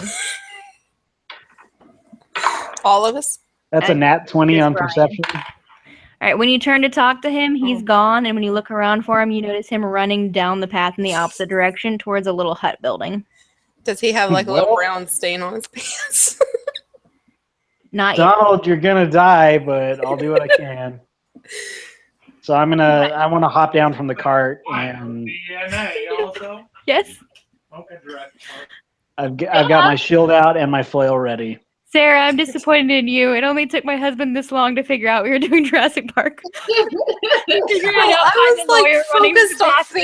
I was focused on fantasy stuff, and then I was like Fantasy Island or something. I don't. You have movie homework. I just like that all it took was the lawyer ran to the bathroom and he's like, did they also find dino DNA? And I'm rules. tell him I'm giving him inspiration for the dinosaur DNA that I asked for earlier. He won't know what it means, but I'll tell Doesn't him. matter, You but get he's got it. inspiration. Congratulations. He's looking at me really confused now and Okay. just said okay and went back to eating tacos. Perfect. But he's got that, and he can use it whenever he wants. Okay. I'll remind him later that Yeah. he can roll with inspiration later. Mid-argument. Do you want to use So this question right now, you I asshole? wish that he was on camera so you could just see his face. Every time I say that he has inspiration, he's just like, yeah, okay, fucking weirdos. So there's a giant Bitosaurus now, walking towards you. Yeah, Am I on I'm- the other side of the cart? Like the cart's between You're still me. hidden, so we'll say you're behind the cart. Yeah, I'm directly in front of the Bitosaurus in the cart with my shield out and my flail spinning in case it attacks. Okay. Look, guys, we found one. I'm also 3 feet tall. Like You're mostly behind your shield, I assume, so yeah, What's it's Jeff it's Goldblum a normal size shield, so it's pretty much my height. He just sees a little spinning thing behind his shield. So Ian stands up and yells, "If you hold still, it can't see you. Stay here, I'll distract it." He lights a torch and starts yelling, "Hey, hey, over here!" and running also where the lawyer went. And the gigantic Bitosaurus starts following him. How far away was he from me? Couple feet, probably. I'm going to use protection. My husband said 372 inches. That sounds accurate. We'll go with it. Yeah, I'm using protection. So if that thing's going to go after him, I'm getting in its way. Levi, go away. I'm just hiding. Yeah. So, Ian is running, and the T-Rex giant Bitosaurus is chasing him. So, what are you doing, Brian? I'm using protection, so basically the T-Rex is going to have disadvantage on whatever attack roll it makes on Jeff Goldblum. Okay. Right now, it's just chasing him. So, What are you doing? Why are you doing this to me?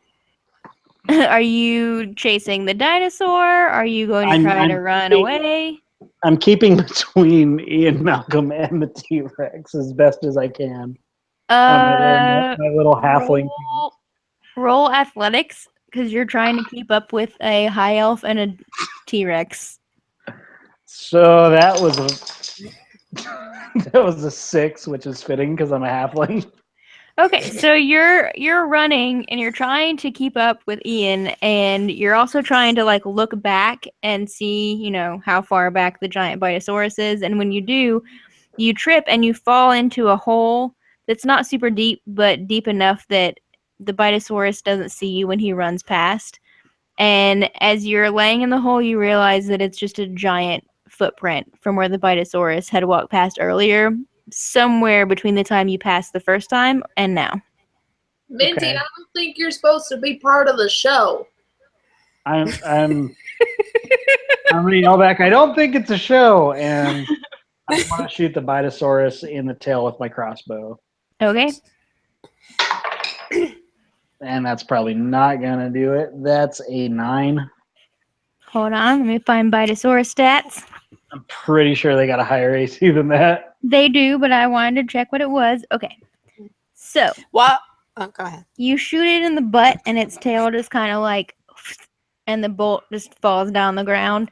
And after a couple more earth-shaking thunder sounds, the dinosaur and Ian are out of range. And you've noticed that the hut that the lawyer was hiding in is completely destroyed at this point.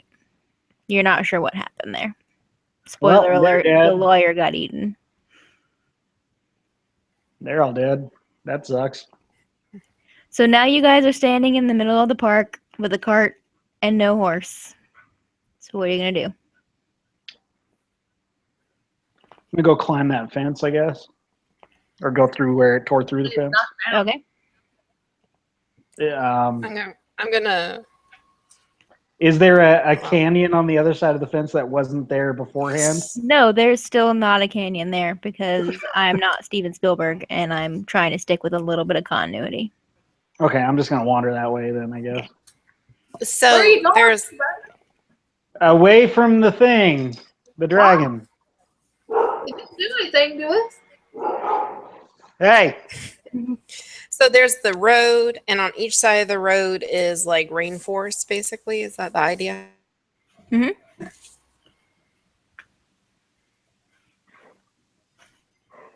The side that the gigantic Bitosaurus is on is less thick rainforest because the Bitosaurus is walking through it. Mm-hmm. yeah, I'm just gonna go that way. And the Bitosaurus side also doesn't have a fence anymore. The other side does. Okay. I will follow the happy. Am I still stealthed? Like I can follow them, but Yes. still be stealth? Yeah, I think you're Okay. dead. Yeah. As far as they know, you were the first casualty of the Cretaceous Park. Or do I think she's dead, or maybe she's just stuck to that horse still and will be dead eventually. You think that she's either dead or just never coming back. But you're leaning towards dead because you're an optimist. You thought the horse killed me, remember? That's right. Well, Moose, we're on our own. The gnome took off. Lawyer's dead. We Jeff get Goldblum, who the keep fuck in the knows? park. We're dead. We're screwed. No, I don't think We was dead. just left the road, which would have taken us right back, and we went off into the woods. Like that was a dumb idea. We're probably gonna die. If I talk, do I end stealth? Yes. Yes. Okay. Well, You just head her up, Brian. Yes. I am gonna have you, Sarah, though, roll perception with disadvantage real quick. oh Jesus. I should have had you do it earlier, but I mean, why are we walking in the woods? This was a terrible idea. 11. okay. Before you fell off the horse, you were close enough to see the giant gates in the distance, and they were closed. So, for all you know, they don't even open without someone there to open them. Joyous. But the horse, was he running in that direction? Yes. And he ran right into the Okay. gate and died. It was like in Cabin in the Woods when he tried to ramp the canyon.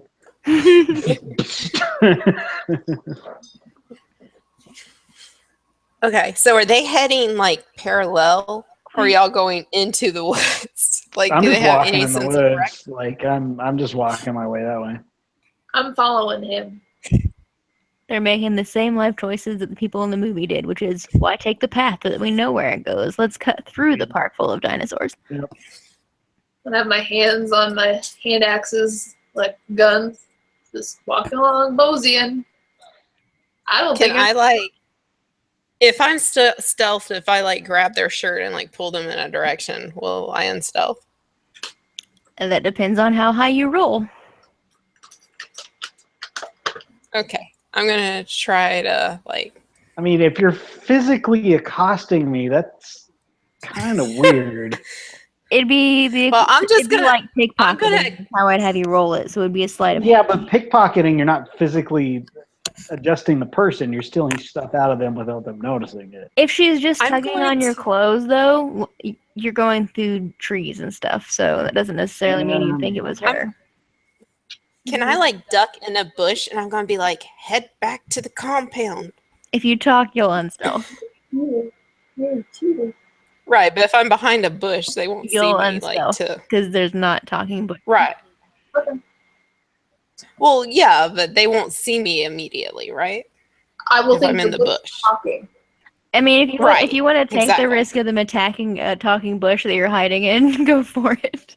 That's where I was headed. Yep. Well, I'm trying to think of how to do this without Brian attacking me as soon as he hears this voice from nowhere. Can I let them get ahead of me? Stealth and not get attacked when a disembodied voice like says stuff. I'm a ghost or something. Yeah, and I immediately start telling Moose about all kinds of spooky stories, like just getting more and more on edge. Well, I don't Talking think about ghosts. these kinds of woods. I don't know. I hear there's ghosts in the woods and werewolves. All kinds of, and they try to lead you down the wrong path by like whispering out of bushes and shit. Like it's terrible. I don't think they could live with the thunder lizards. I don't know. There was one story where there was a house made of food and it sounded delicious, but then the witch got cooked in the oven, and I'm not quite sure. So why. are you guys walking and talking at the same time? Yeah, we are, and I'm just amping up like every like horrible wood story. I'm just following them, trying to think of a way to unstealth without getting attacked or killed. So there was a girl with a red hat, and this wolf followed her and killed her grandma. I And remember that.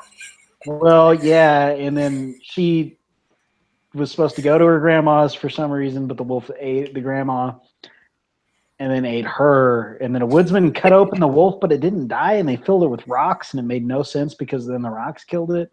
It's a shitty story, but Well, apparently you gotta watch out for them rocks. apparently so. You don't want to be chock full of rocks.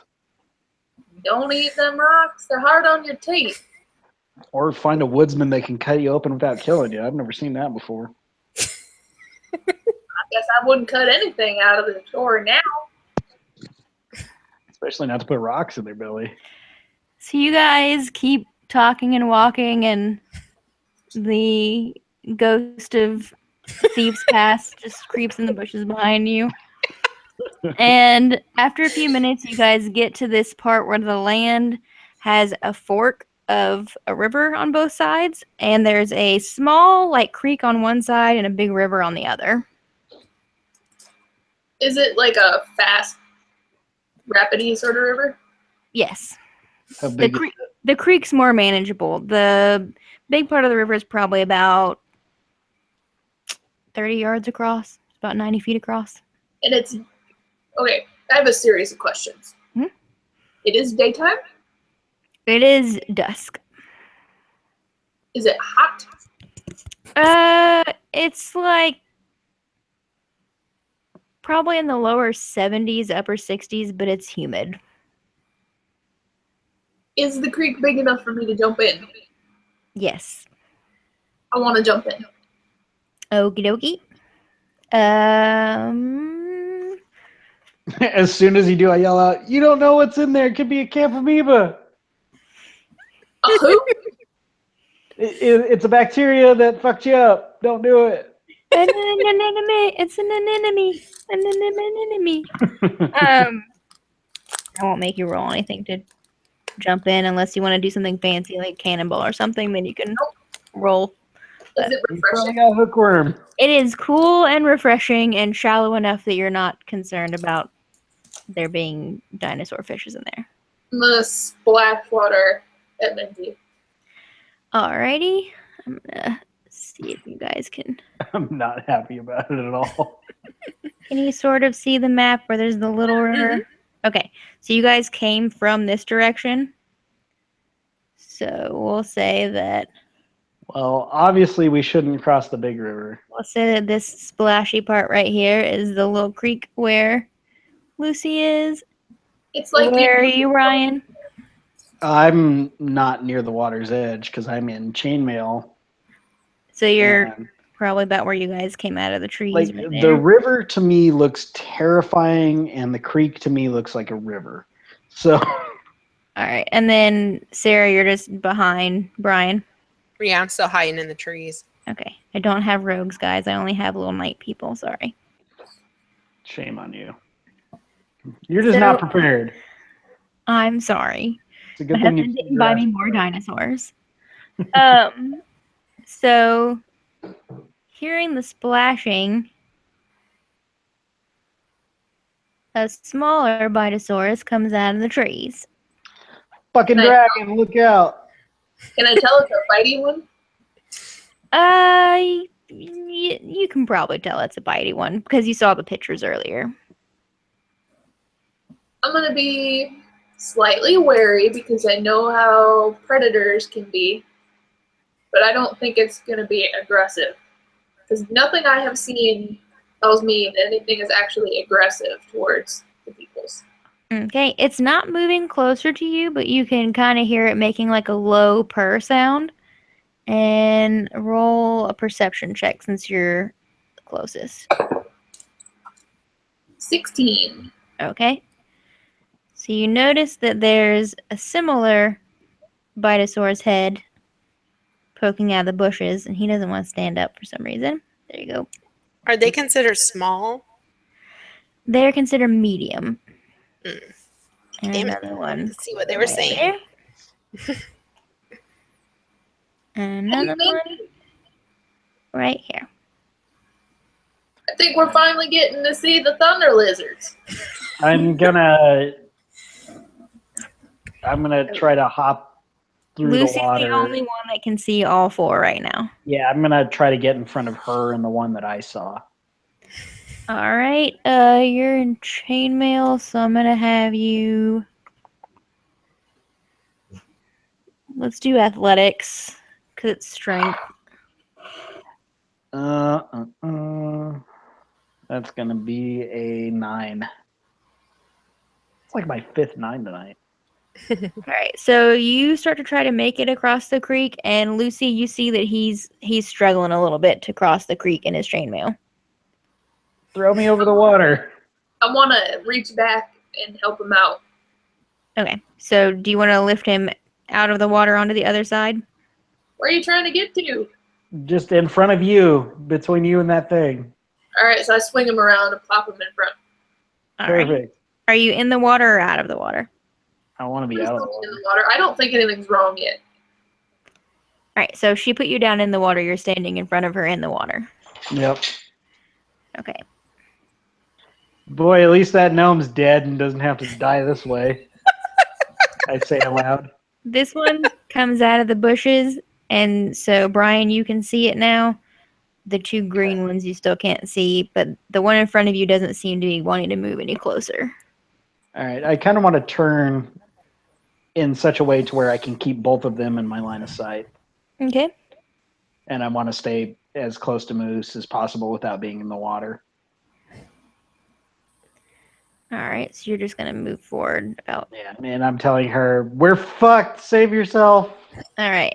When you step out of the water, the one that came out at first doesn't necessarily move towards you, but it stands up as tall as it can and starts making a calling sound, which I'm not going to try to do because you've all heard Jurassic Park sounds. You need to do it because I'm not familiar with the film at all. No. Use your imagination. I don't know what dinosaurs sound like. I've never heard one. Use your imagination. I have none whatsoever. You're going to have to do it. You're playing the wrong game if you don't have any imagination. That's why I'm playing this game. It's supposed to help. It sounds like an angry goose having sex with a tortoise. And how does that go? Well, that took a turn I wasn't expecting. Those are the sound effects they used in the movie. Those are two of the sounds they used to make Velociraptor sounds. Yeah. So I'm just going to keep my shield up and my flail at the ready and tell Moose, like, if you move, we're all dead. Oh, so these are velociraptors, not the little spitty dudes. Correct. Yeah, she said they were Ah, medium, shit. not small. I know. But And it's a good thing that rogue is dead. It doesn't have to die this way. I know it is confusing because this one has the little thingies on its head, but yeah, I thought he was a spitty dude. Okay, well that's more I have a scary. limited amount of dinosaurs. You're lucky there's not like a stegosaurus on the playing field pretending to be a velociraptor right now. Thanks Minty, to your husband. I know. maybe they smell Murphy. No, Murphy doesn't smell. I cleaned him earlier. He doesn't have a nose. No, Murphy's got a nose, but And then how He's- should he smell? While they're talking about that, I need the rogue to make a perception check. Oh my god. 15. Okay, you hear something in the bushes behind you. Oh shit. Okay, I'm gonna try to see what, kind of turn around and see what it is. All right, roll investigation.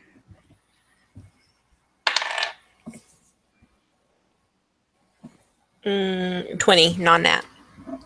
There is a fucking Bitosaurus behind you. It doesn't seem to have seen you yet, but it's off in the trees a little ways behind you. Like the real big one that ran off earlier, or one of these velociraptor dudes? Velociraptor.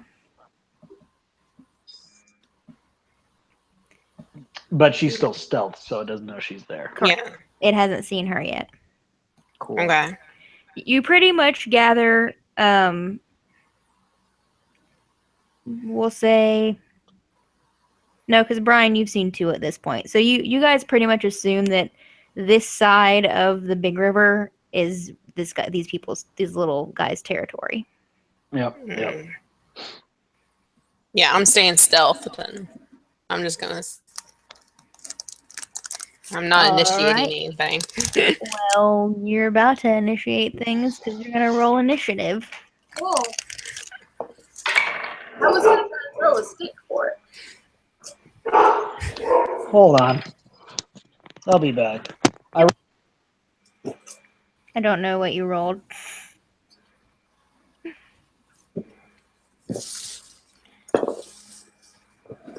Well, the Velociraptors rolled a 20 for initiative, so Damn. I rolled a 5. I got a 9. I need to know what Brian rolled.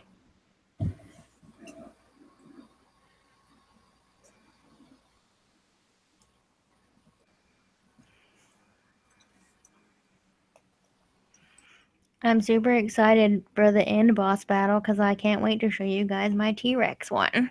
It's not really a T-Rex though, it's just the biggest one I could find.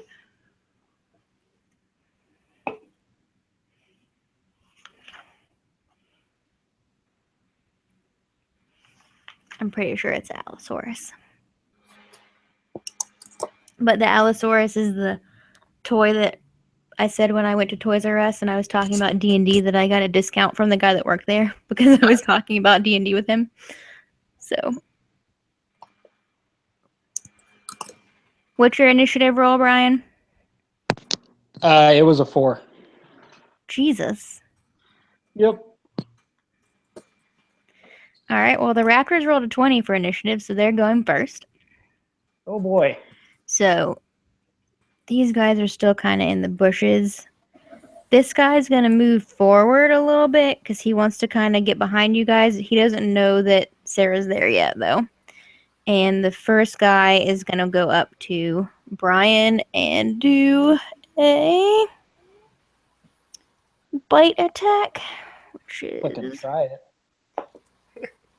Well, he rolled for shit, so that's only a 9 to hit. Yeah, he goes in for a bite, and I pat him on the nose.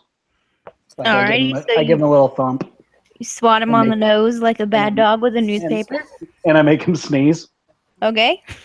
So yeah, try to hit me, bitch. Alrighty, and he's the only one that's gonna attack at the moment Okay.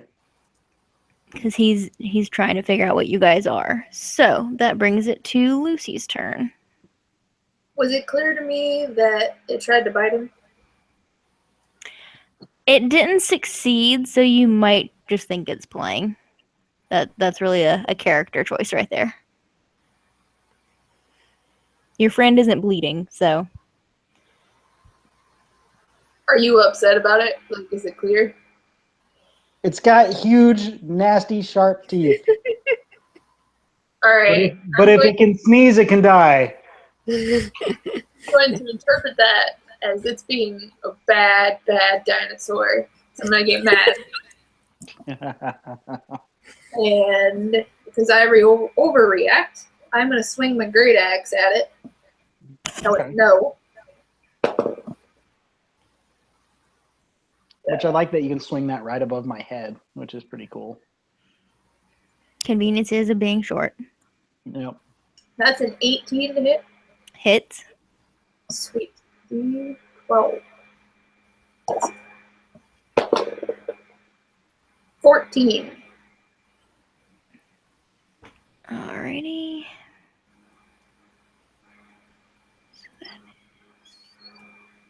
Math.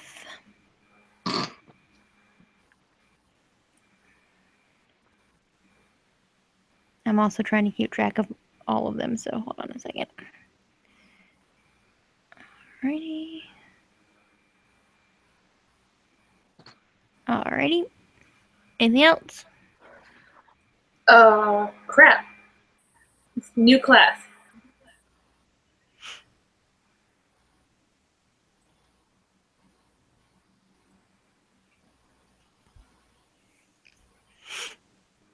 Okay, I do get an extra attack.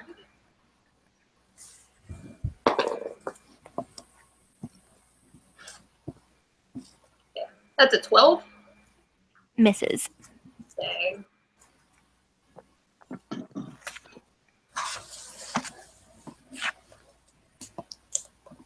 And then I think I'm done. Okay. So that will bring it to Sarah. Okay.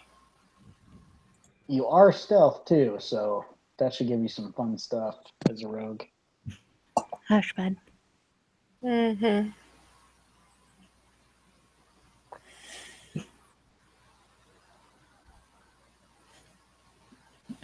Okay, let me ask you. They technically took a turn, they just chose not to do anything? Correct. Because... Okay. Because only a few. But if I attack him now, he would still be surprised because I'm stealth, correct? Yes, because there hasn't been a turn where they've tried to attack you or anything. Okay. So... And nothing's in direct melee range without you moving to it, so... So if, does surprise give me advantage? I don't remember. I think that depends on which branch of rogue you did. I think on assassin it does, but I don't think it does on thief, which is what my person trying is. to figure out because I'm crap.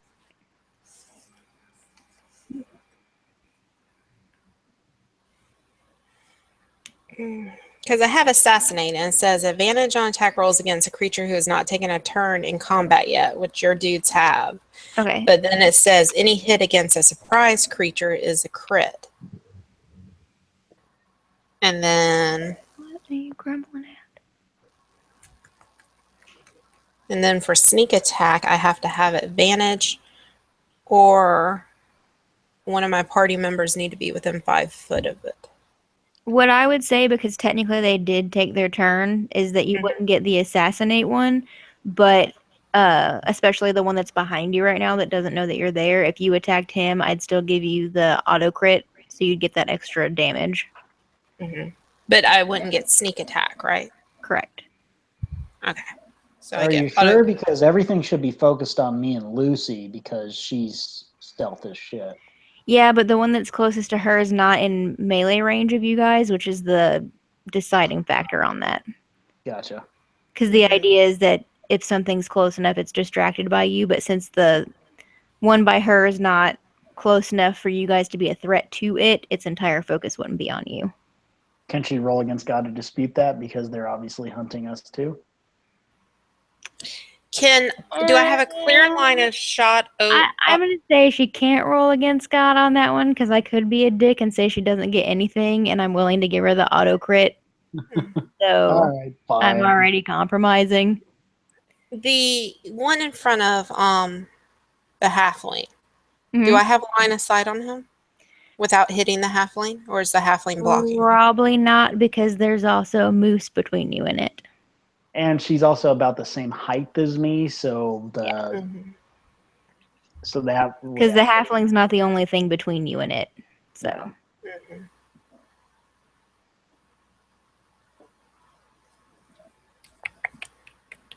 Okay. What if you strafe around that one in the back to where you come up behind him? I mean, the way that this guy is right here, it's hard to see because you're not looking straight down on it. But he's basically in the bush beside you. So if you just wanted to jump out and attack him, you're not technically in front of him. You're beside him. You held on to that horse for a while. Just hop on its back. I'll shoot you with an arrow and stick you to the saddle. It'll work out just as good. Now, if I attack him with a ranged weapon and he's that close, does that give me some kind of disadvantage? Yes. Okay, I'm just going to sit. He doesn't know I'm there, and nobody's actually done anything yet, so I'm just going to sit and see what happens next round. Okay, I will say. Did you? Stop. I will say, just to give you a chance, that on the next round, I'm not going to give you the opportunity to do the crit surprise attack stuff, because at that point, the Raptors have taken 2 rounds.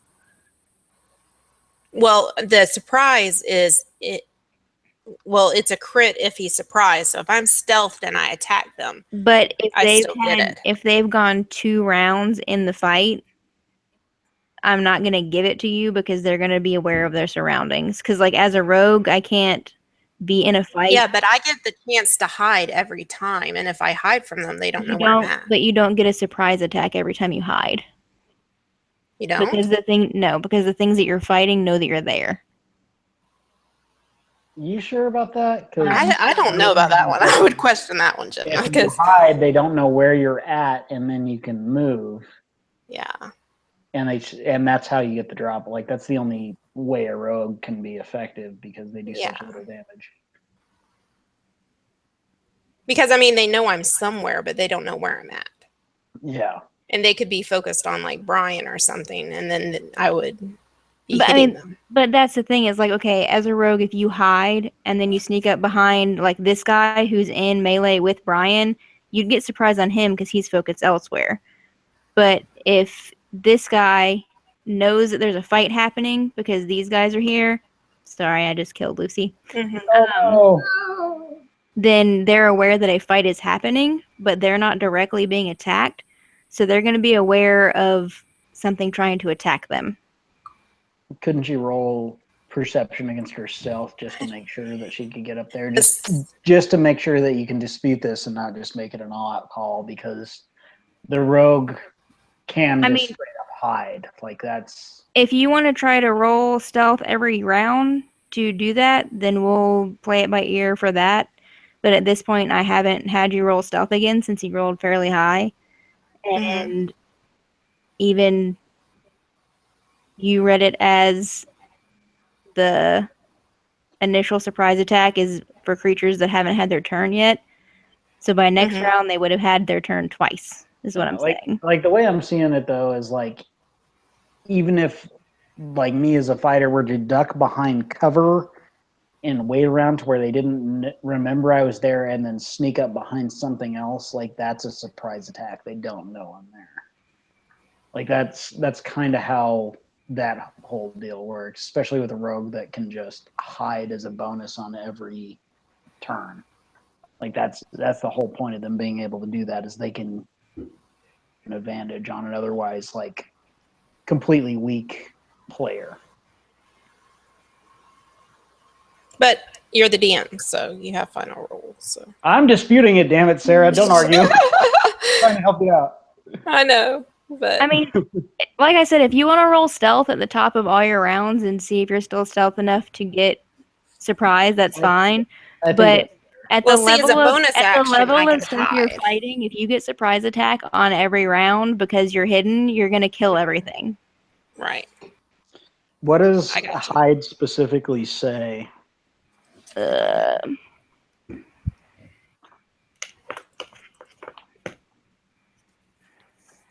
because we fought some stuff to where they could just like blink the fuck out and we don't know where they're at. That's kind of the same premise. That's not hiding though. That's blinking out of existence. Not really. Like they just puff and smoke, whatever. But that's still kind of the same thing as rogues can do. And the sneak attacks there are only like power move.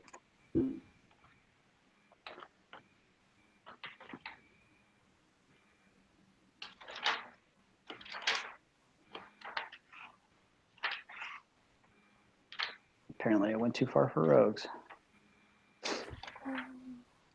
And I'm defending this mainly because I'm playing on a rogue on our other game and I don't want to get fucked over.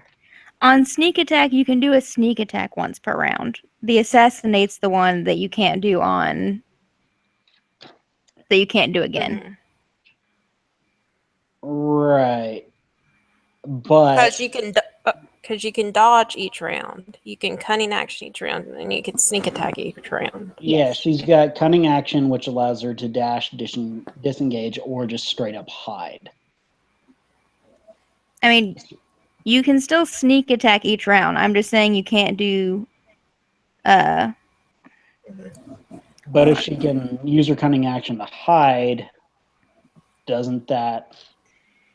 But assassinate, you only get...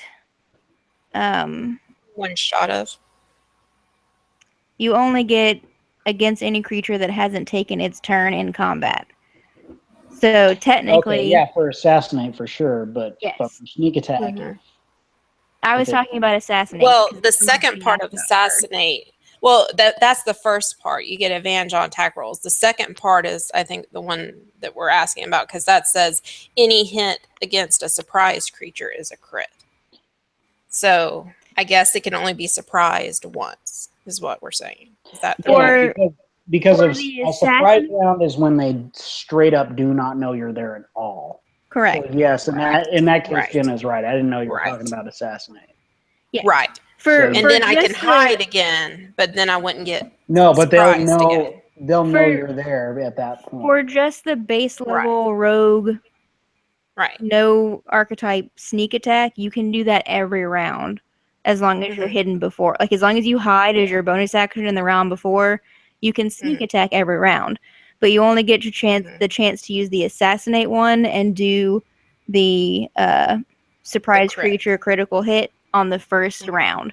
So technically you wouldn't get it this round, but what I'm saying is I would let you this round since the thing closest to you hasn't attacked yet. And the only But if the you only hold your thing that, turn till like- next round, then assassinates off the table. yeah, the only thing that would like make that like a multi-round deal is if like if you got like a surprise round and then your initiative came up before something had a chance to make a move. Yes. And that's pretty much all you would get. Like, yeah, I apologize. I didn't realize you were talking about assassinate. I thought you were just talking about sneaking in general. Yeah, because she asked about the assassinate part first, so My bad. yeah. But just But to that's note, why. But since she said she just wanted to hide and wait for this round, I just wanted to make it clear that right. by the next round, assassinate will be off the table because technically the raptors have gone twice at that point. Gotcha. But as of right now, since a couple of them haven't attacked, I'd still allow it for the one that's in the bushes next to you. Alrighty. So I guess I will attack the one in the bushes next to me with my short sword. Alrighty. With your assassinate thing, so you get an auto crit. Yeah. And I can also do sneak attack, right? At the same time. I'm pretty sure you can. Yeah. Because it says with a finesse or ranged weapon, and that it's technically a finesse weapon, which I was going to take the rapier, but apparently it is. So. It says if I have advantage on the attack roll. So does surprise give me the advantage or no? I think sneak attack gives you advantage. Hold on, I just closed it. I'm sorry. You're fine. Well, you can only sneak attack if you already have advantage or if they're within 5 foot of a colleague. So that's what I'm trying to see. Does surprise give you advantage? If they don't know you're there, then you should have advantage. Well, an assassinate gives you advantage. Oh, okay. Yeah. Gotcha. I'm sorry. This is all new to me. I'm sorry to No, be so you're fine. technical. I don't Okay. normally play an assassin, so I normally do the thief one. So, Okay. So let me make my roll. 'cause, yeah, it says you have advantage on attack rolls against any creature that hasn't taken its turn in combat yet. In addition, I'm glad I do because that sucked, and that's much better. 19. that hits. Okay. So let me figure all this out. So I do 1d6. I got a 6 and I double that, so that's 12, right? Or do I roll 2 d6s? Hold on, I'm.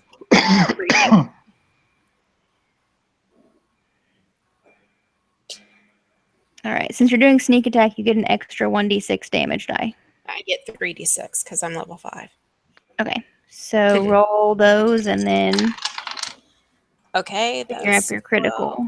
16. Okay. Okay, and for the critical, did you just want to? Do I double the 6, or you want me to roll 2 die? Go ahead and roll. Okay, so that's 16 plus 6 plus 1. So, so 16 plus 7. So, yeah. Alrighty.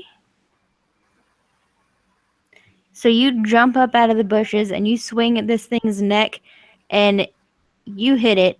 It's like bleeding from the jugular and it is just looking at you like, where the fuck did you come from? But it looks rough. It is not having a good day. Alrighty.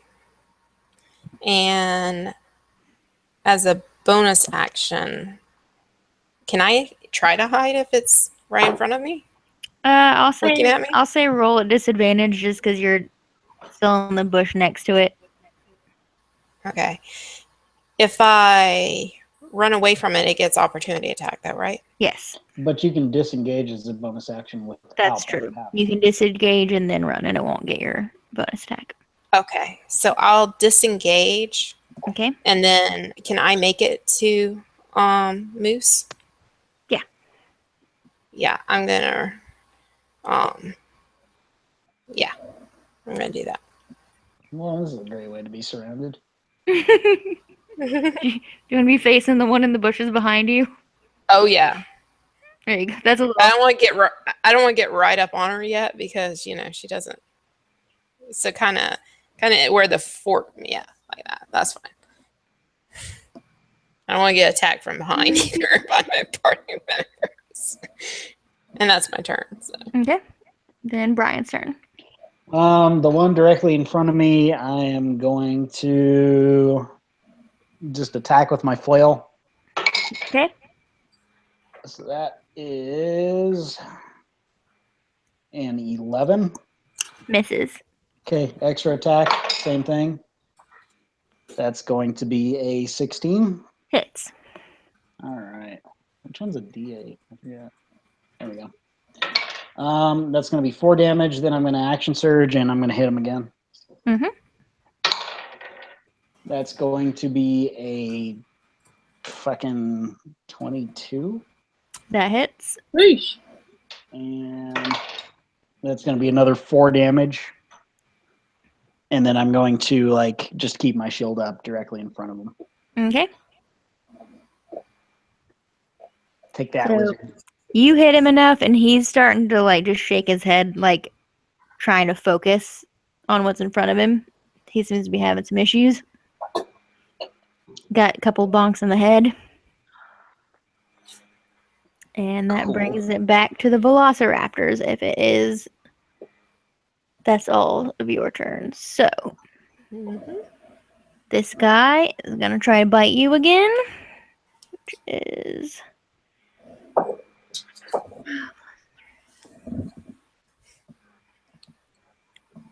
10 to hit still. Dude sucks. Nope. All right. And this dude's going to come up and also try to hit you because you chopped his friend's neck. 17 to hit. That just hits, yes. All right, and that is 1D. That is 4 points piercing damage. Ha! Okay. I'll gladly take that. They don't hit very hard. Neither do I, apparently.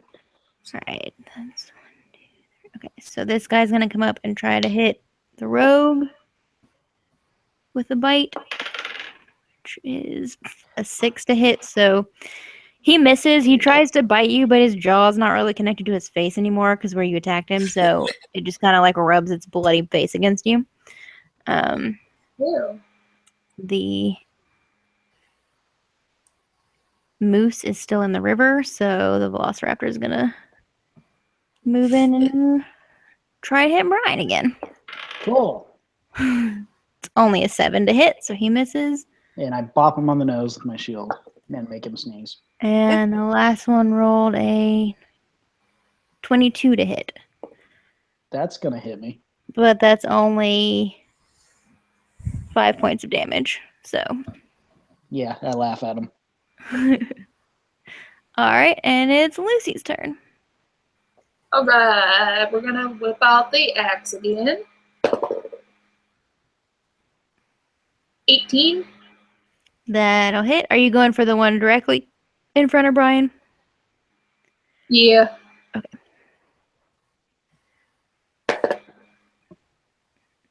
For 9 points of damage. Alrighty. I just imagine her reaching over his head and stabbing down. That one is dead. Yeah, pretty much. Like I'm so short. Like she's got full reach over me. Like I like that they're attacking me because they're essentially going for her knees. Like they could reach right over my head and hit her. Second attack is a non-natural 20. Alrighty, against which one? Oh shoot. Which one looks bad? The dead one or the one behind you? The other three haven't been. That one looks pretty bad. He's had his head back. Has she noticed that I'm behind her yet? Probably not. Has she noticed that anyone's behind her even? I want to get the guy who's kind of on his own there. Okay. Dang it. 6. Miss. No, 6 damage. Oh, 6 damage. Sorry. My brain stopped. All right. There were questions. I forgot what I was doing. Okay. Alrighty.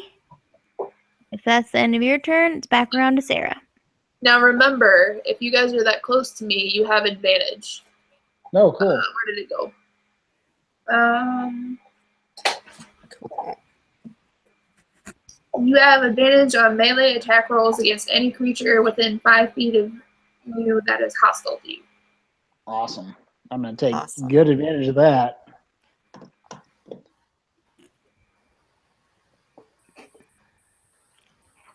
Okay, so I am going to attack the dude in front of me with my short sword. Okay.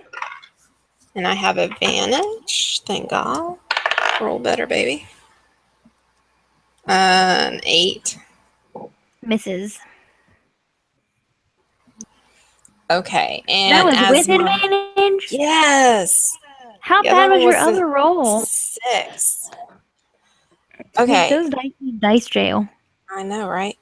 Okay, and I'm going to use my cunning action to hide behind Moose because I have natural stealthy, which means I can attempt to hide even when obscured only by a creature at least one size larger than you. So you're going to be between me and Moose. So you're technically going to be hiding in front of Moose. So Well, I'm going to be like between her legs. since you're using hide instead of disengage, he's going to get an attack of opportunity, which is an 11. And does not hit. So Do I have to roll anything or do I just hide? You just hide. Oh, okay. you just hide, really. Yeah. So I'm hiding like behind her. Like, You're technically only hidden from this dude. Since you That's the just only popped one who in knows front you're of your there. friend. And you're in front of her for the other 3 raptors. So the other 3 raptors know you're there now, but the one that you hit is completely confused about where you went. Also, Lucy, your friend that you thought was killed by a horse just appeared in front of you. It's a ghost. I'm gonna reach out and like touch her to see if she's corporeal. You're gonna be like, look out for the one behind you. There's a ghost behind us. Well, No, look at there's another bad guy. Well, there's 3 in front of us, and we're probably gonna die. So There's one behind you, but I took him mostly out. He doesn't really have a jaw anymore. well, he's got claws, but good. I'm covered in blood too, by the way. Cool. You look injured. That's great. You're bringing more blood scent to the air. That's perfect for this. Just so you know. Remember that big one? He'll be back. It's his blood, not mine. Doesn't matter. It's blood. Blood's blood. All right, so it's Brian's turn. All right. So I'm gonna look at the 2 that are trying to fucking gang up on me, and I'm going to attack the green one first. Okay. Oh, that's only a 10. Miss. advantage. So I'm going to use my extra attack and try him again. Fuck me. Did you wait, I did remember have. to roll advantage? I did not. So let me go back. Yep. So that's going to be a 14 on the green guy. Hits. All right. So I'm going to smack him with my flail, and that is an 8. Okay. So now I want to use extra attack and hit the gray guy. And that is like a 22 on that one. Hits. Oh, God. I don't know where that dice went. Well, that was a critical fail in the second one. So 17 for that one. That's a hit, you said? Mhm. That's only going to be a 2. Then I'm going to extra attack the green guy again. Mhm. That's a nat 20. Hits. I get double Yay. damage, right? Yep. And so that's going to be 9 damage on big green there. Alrighty. And that's going to be my turn. Then that'll bring it back to the Velociraptors. So I roll the gray guy first. That's a natural 1, so he chips a tooth on your armor. The green guy rolled a 7, so that misses. You boop him on the nose again. Yeah, make him sneeze. Like, that's my deal. All right, this green one is going to roll a 11, so I assume that misses. Mhm. And then this guy is going to try to get Moose in the back since he can't get to the little person that killed him. And that is I'm going to use my reaction for protection. That's disadvantage on an attack roll on Moose. okay. That is a 20, not natural, just 20. With disadvantage? Yes, I rolled a 17 and an 18. Jesus. Well, not a buck, I suppose. So that is Well, I tried. 6 points of damage.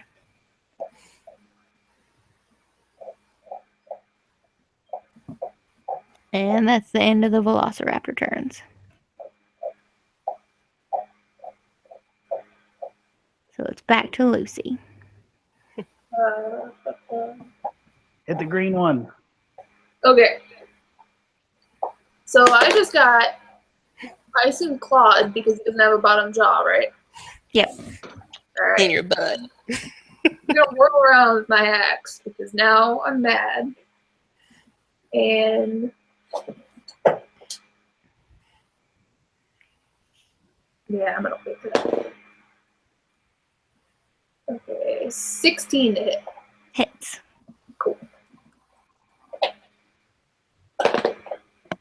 For 12 damage. Ugh, dead. That was dramatic. I felt like it needed to be dramatic because it only had 2 hit points left and she hit it for 12 hit points. It's okay. Goodbye, cruel world. You hit it so hard that its body went into the river and it just like floated away. Oh no, I was gonna use that for cover. Blood off the blade of my axe. I'm gonna whirl back around to the green one I've been focusing on here. The one that's right here Yep. That's a 21. hits.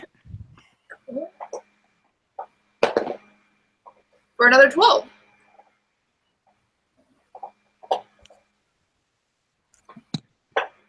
Alrighty. And that is my turn. Then we're back to Sarah. Okay. I am going to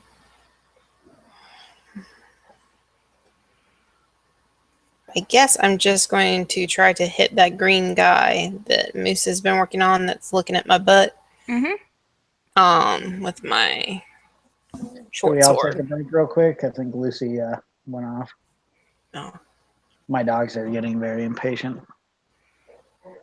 Yeah, Sarah, if you want to go ahead and take your turn and just... Okay. Yeah, I'm going to let the dogs out and smoke real quick. Okay. That's cool. Yep. All right, that's a nat 20. Then you definitely hit it. Okay. So, let's see. So that's a crit. So I do my d6 twice. So that's a 4 and a 3. So that's 7. Mhm. And since I had advantage, I get my sneak attack, right? Yes, but you don't need it because it died at 7. Oh, okay. If you don't want to roll. Alrighty, that sounds good. So now there are 2 dead greenies. Sorry, I was so confused about all this stuff. Oh no, Jenna. you're fine. I'm sorry I that didn't mean to like be fussy or anything. I was just totally confused. I'd rather you ask. I'm sorry I couldn't answer it off the bat. I don't normally No, play no, an no. assassin, so I wasn't sure. No, that's cool. I don't usually mess with surprise too much, so that was confusing the hell out of me. But I got it now. Since I don't do, I think one of the reasons I went with thief instead of assassinate is I wasn't sure how the assassinate and sneak attack stacked, and I didn't want to try to figure it out. So you just made me try to figure it out.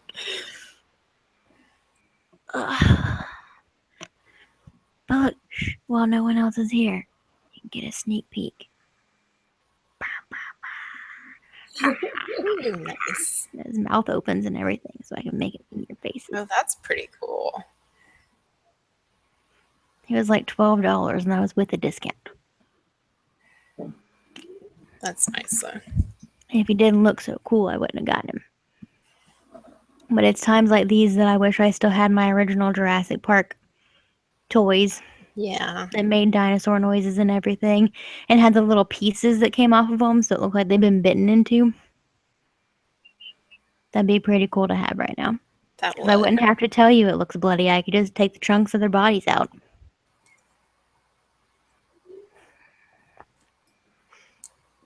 Mm-mm.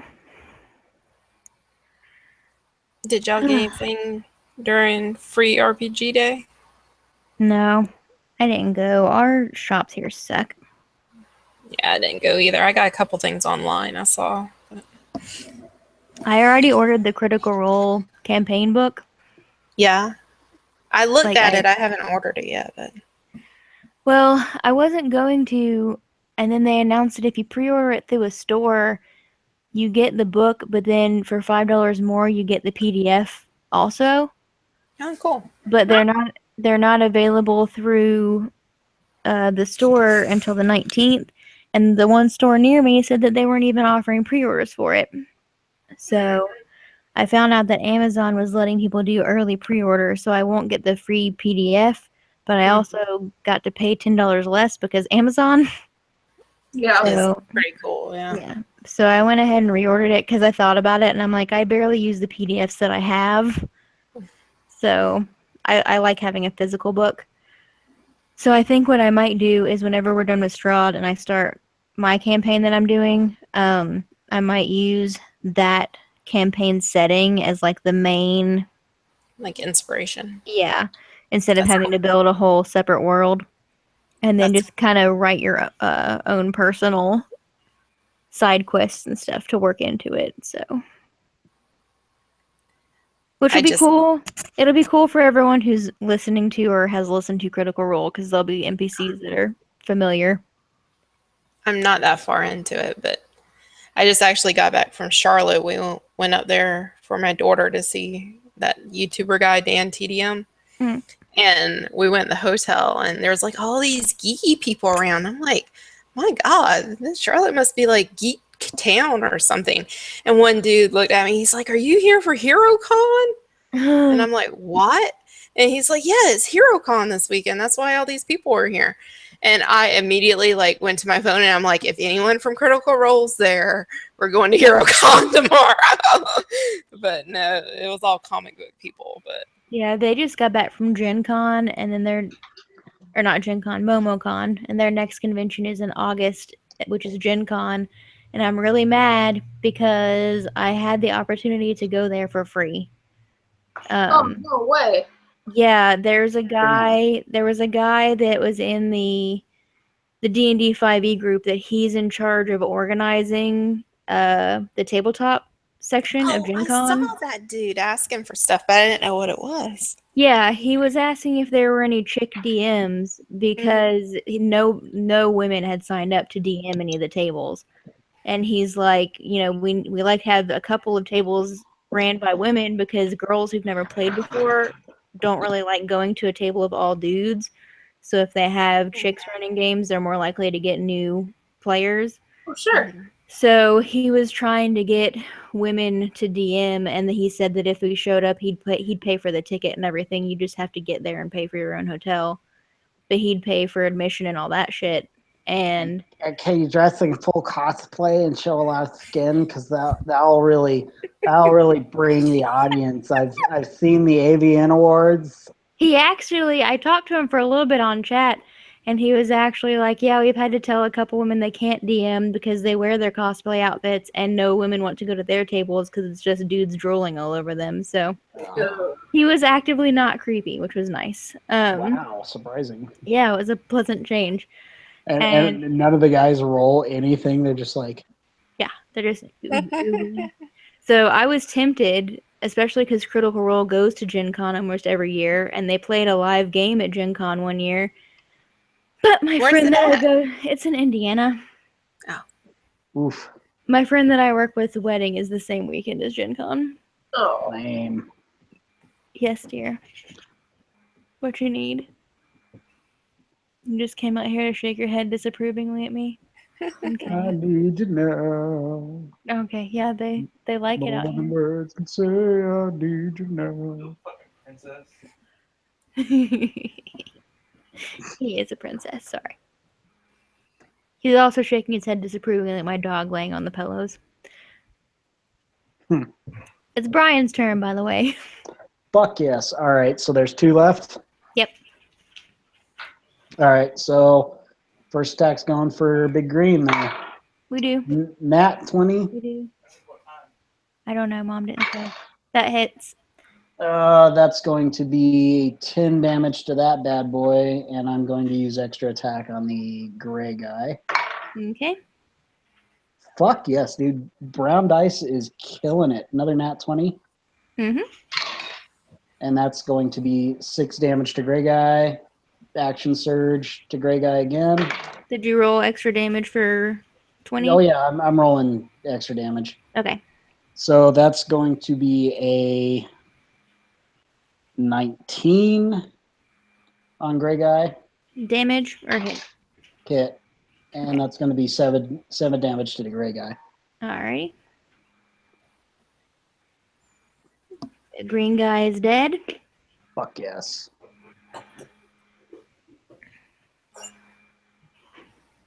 And that's my turn. Okay. Actually, I want to face him with my shield. Face gray guy with the shield, and then that's my turn. Lucy, somebody's stealth behind you. And I accidentally killed Lucy again. She's getting tossed around by these small creatures running through her Not legs. even the raptors. It's some weird god creature that keeps throwing me around.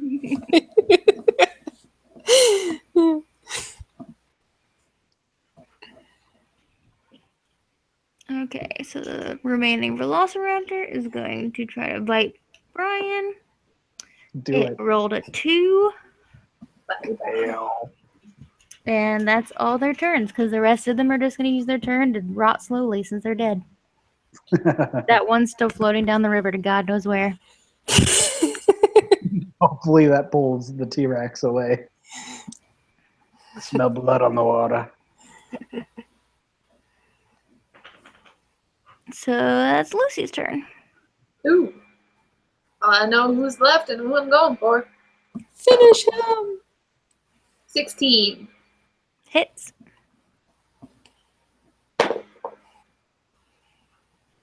Four. Dead. Woo! He only had 2 points left.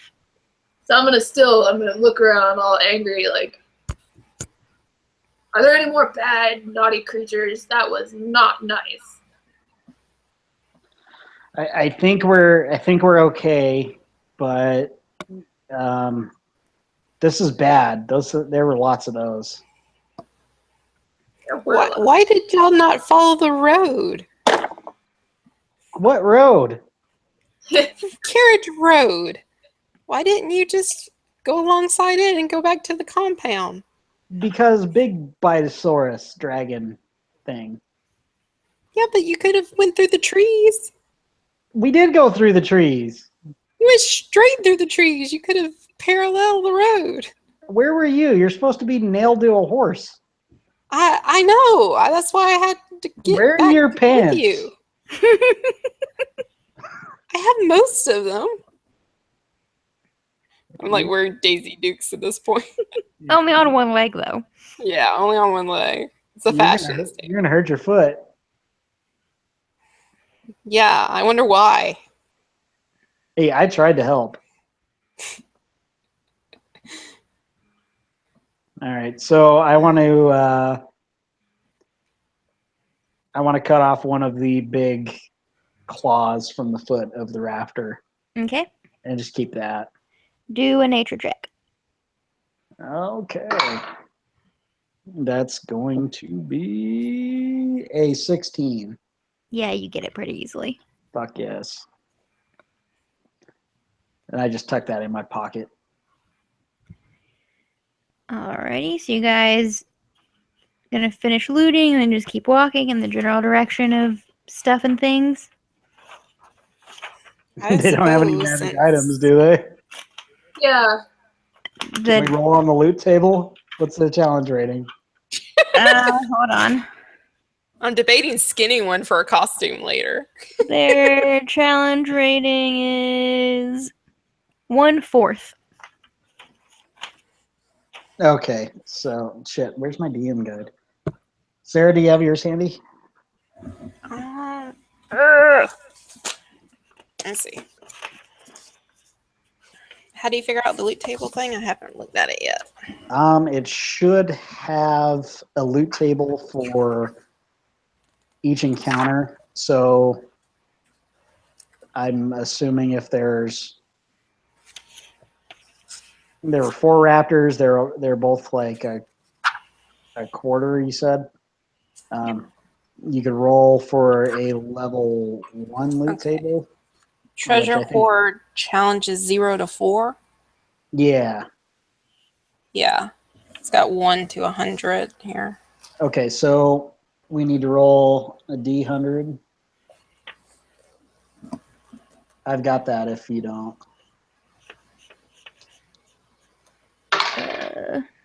So that's going to be a 39. So what do we get from a 39 on that loot table? Okay. We get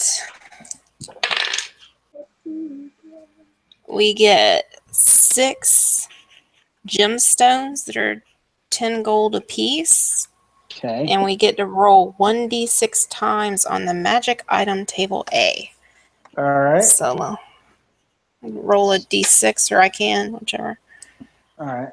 Yeah, you guys keep doing that while I So there's draw a the next 4, battle map. and I'm going to assume we just split up the gems by 2s. Yeah. So you get to roll 4 times on the magic table A. Okay, so I got a 4, 4, 1, 6. All potions of healing. Fuck yes. Ooh. Mhm. All right, so can we just divvy those up as well?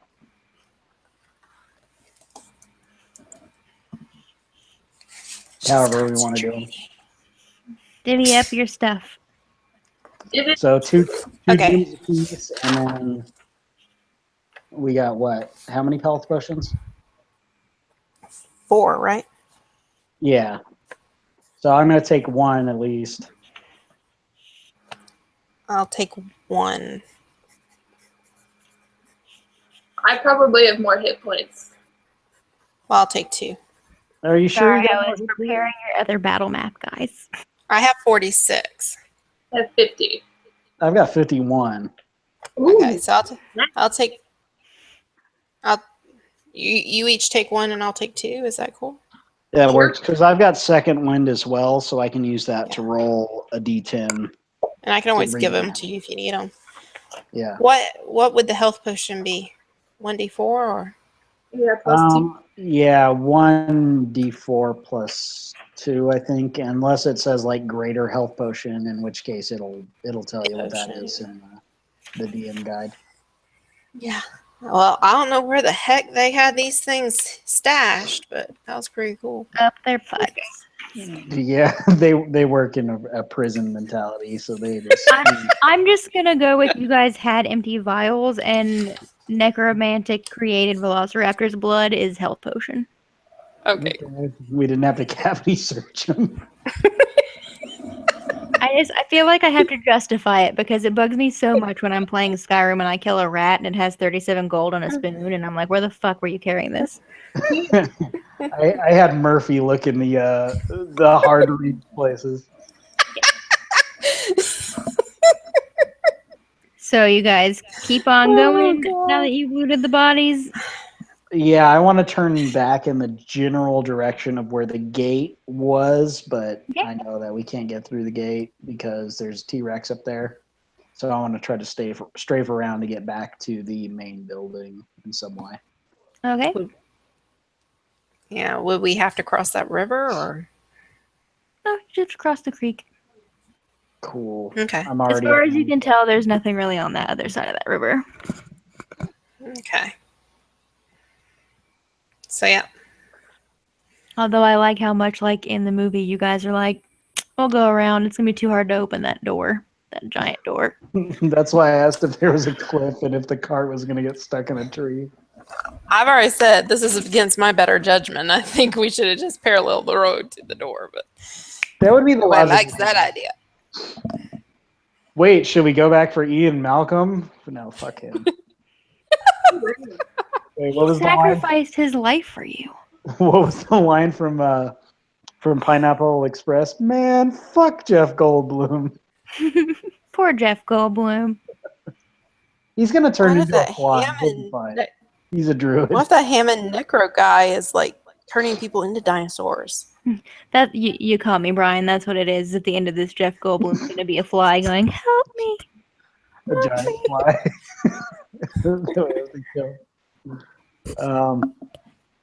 Yeah, I think you're right. I think Hammond is a necromancer turning people into dragons. Roll an intelligence check. Oh boy. You're asking a lot. Oh, that's actually a 13. You definitely believe that that dude is a necromancer, although you're not sure how he would feasibly turn humans into dinosaurs. You know that he's a necromancer without a doubt. He's got that dark magic, guys. This was his plan all along. We're gonna have a lawyer dinosaur in here in no time. It'll be a bloodsucker. So, are you guys gonna try to go back to the gate and open it, or go around, or? I want to go around the gate because it closed behind us when we were riding out. I'm pretty sure. Mm-hmm. So I'm I'm not gonna gonna roll follow anything. I just believe that to be the case. Bless you. I mean, doors close all the time. It doesn't mean you can't open them. Just saying.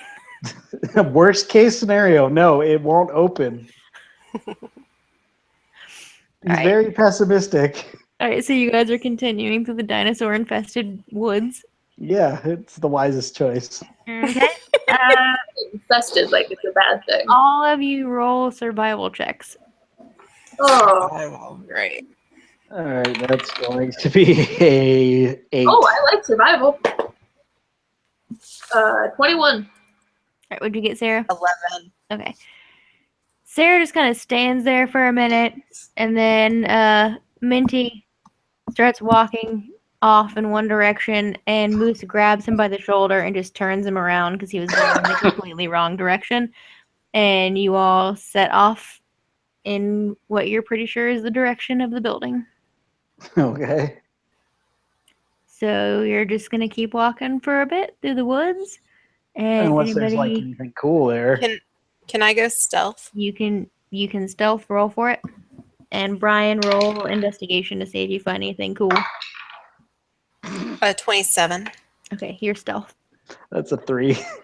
There's nothing cool about these woods, You- guys. These woods suck. You find a rock that is almost perfectly round, and it's brown and kind of pearly looking, and you're pretty sure this might be a dinosaur egg, so you pick it up and put it in your pocket. Cool, I got that. All right, Murphy, watch after that. It like sit on it. Maybe it'll hatch, and we can have a dinosaur buddy. Good dino birdie. This is the one off where everyone gets a dinosaur companion. Except for Moose. Brian's still waiting for his to hatch. Real long hatching period on those rock dinosaurs. Murphy is very paternal. He's really going for the for hatching this. All right, so you guys keep walking for a little bit longer. And you see nothing. Keep walking, still nothing, and eventually the woods start to thin out, and in front of you there is a fence. And you wonder why this wasn't the same kind of fence that they had earlier, because it seems a lot more difficult for something to get through. It's about 60 feet high, and it is a mesh fence. So I couldn't just slip between it. Nope. All I'm right. gonna pick up Minty and hoist him up to the fence. It might be electric. Oh boy, this isn't gonna be good. I'm gonna grab the fence, I guess. All right. Nothing happens. Okay. I'm gonna climb over the fence. All right, are you you're gonna start holding onto the fence? Okay, so roll. All I can think of is like throwing a dog on an electric fence. Roll athletics since you're climbing. Oh boy, that's a 4. Okay, you managed to hold on to Can the I fence, aid but him? you're having trouble pulling your own body weight up. If you want to climb up and then aid him, yes, but since you already lifted him up so far, you're kind of below him right now. So Okay, well in that case, then I'm gonna pick up Clarice.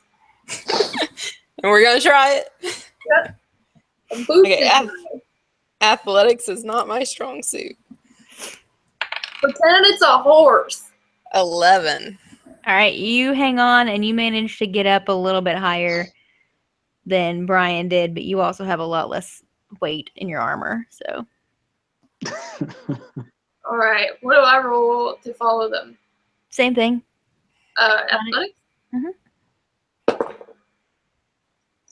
90-20. You grab on and pull yourself up, and you're kind of wondering what's taking them so long because you're almost all the way to the top in a couple minutes.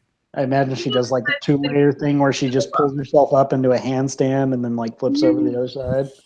So Things I do in real life. as you're climbing, you hear that thunder sound again. It's gonna rain, guys. And you wait for it for a second, waiting for more thunder because you think, it's a big bitey thing, but you don't hear it again. It's not like footsteps. And when you look up, you notice that there is cloud cover now. And Told you. lightning. And you're on a 60-foot metal fence.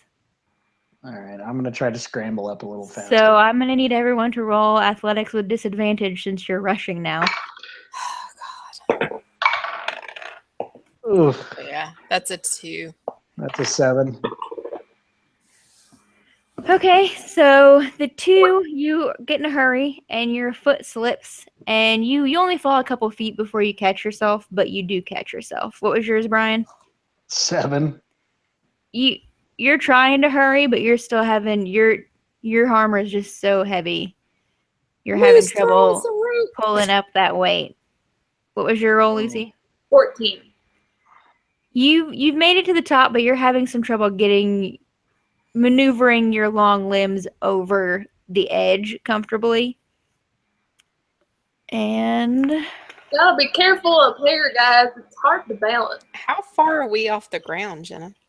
right now, probably about 30 feet. You're probably about halfway up. How thick is the fence that we're trying to climb? It's pretty thick. It's thick enough that they thought it could hold a T-Rex. So I couldn't cut through it with my small knife. No. Shit. All right.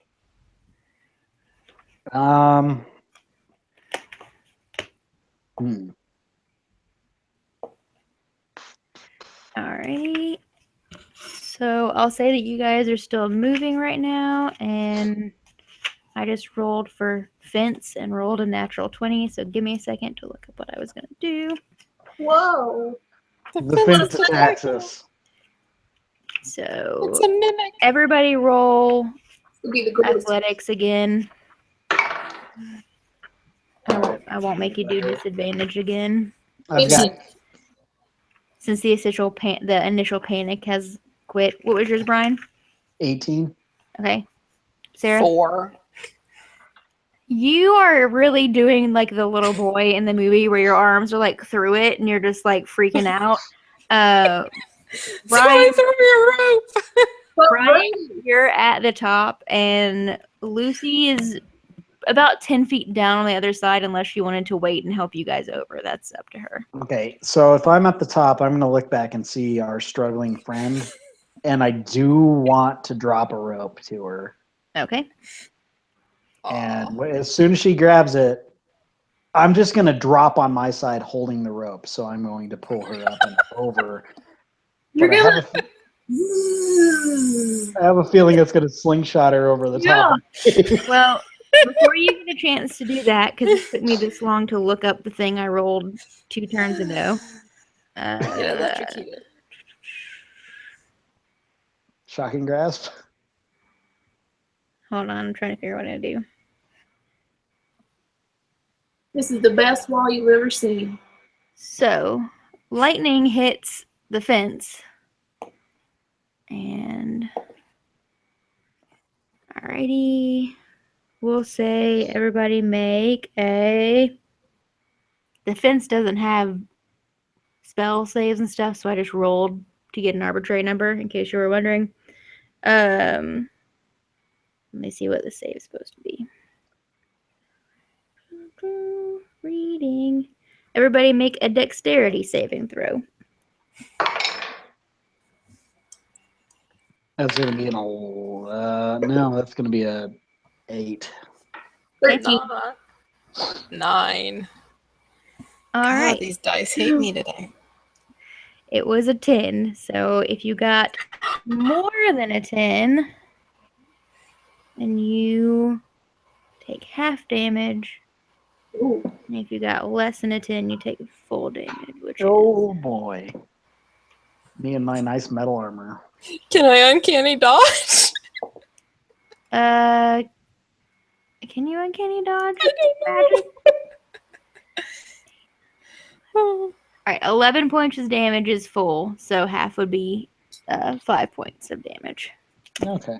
And That was scaled down because the spell actually says 8d6 of damage, but I didn't want to kill you all, so I rolled half of that for what your thing was. So can you uncanny dodge magic? Just future reference. I know this would be just nature, so I What probably does couldn't. Uncanny dodge say? It just says when an attacker you can see hits you with an attack, you use your reaction to half the damage. But it doesn't specify melee or spell. I think you can dodge It just says anything an as long attack. as you see the attack coming. Yeah. Okay. But I couldn't dodge this. No. Because it's nature. Yeah. Because you didn't Gotcha. know there is no attacker per se. Right. Just nature. Yep. Dun, dun, dun. All right. So everybody just got electrocuted a little bit. My hair is like standing on ends. So everybody roll. So since I'm on top and holding onto that rope, can I get shot off the side and propel the gnome up and over the fence? He just wants to no shoot me. If you want to. I do want to do that really bad. Okay. So Sarah, are you holding on to the other end of the rope? I was. Because I Okay. thought he was being nice and I trusted my companion here. Okay. So, Don't know why, but well, when you get electrocuted, you kind of freeze up. So there's no way either of you are letting go of the rope for a couple minutes at least. Fuck. Where is it? Starting to worry I'm gonna fight the final boss by myself. So you were at the top. Yep. So roll. That's like straight column damage. Roll straight dexterity for me. All right. That's going Me to be too, or just Brian? 16. All right, 16. hold on.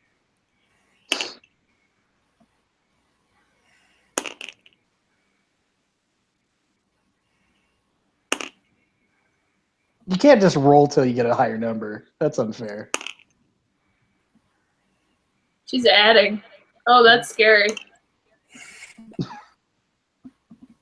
And she's smiling about it. That's 35 points of falling damage because you just fell 60 feet. All right, I'm unconscious. All right, and then you But were I'm holding the rope. you were far enough down the fence, Sarah, that I'll say that him flying off propelled you up to the top. yay. But if you want to fly over the top, I'll allow it. But if you want to say that you grabbed the top of the fence, like you Oh caught yeah, I want to catch the fence somehow, even if it's with my toes. Okay.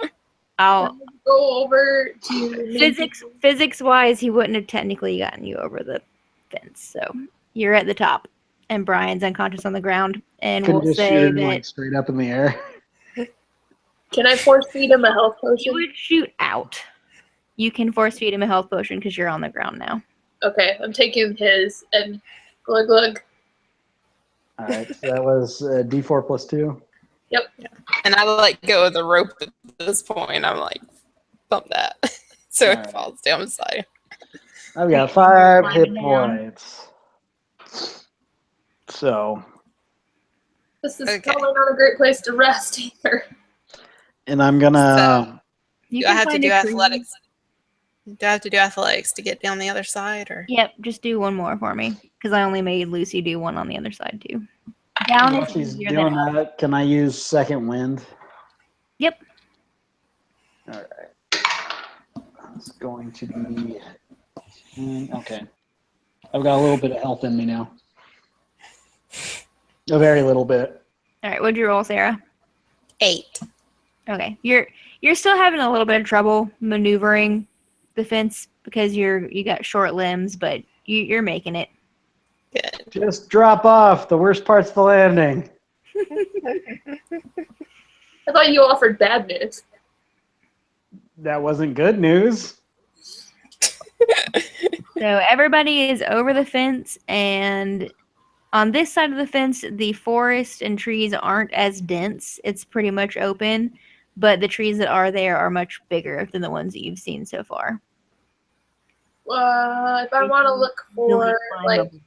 tracks and animal sign, what do we roll? Nature check. Or survival check. Use whichever one's better. I like survival. And can I perception and see if there's any smaller animals around? 22. There are a couple foot tracks of bigger animals, but it doesn't seem to be anything with claws or anything like that. Most of the tracks seem to be long neckosauruses and some smaller like lamprey tracks and stuff like that. Nothing bigger. Meat eatery. 18 is me. You see the little lamprey tracks, but there doesn't seem to be anything small and mammalian about. I'm gonna look at my companions and say, I don't see no signs of other critters. That means they're sneaking up on us.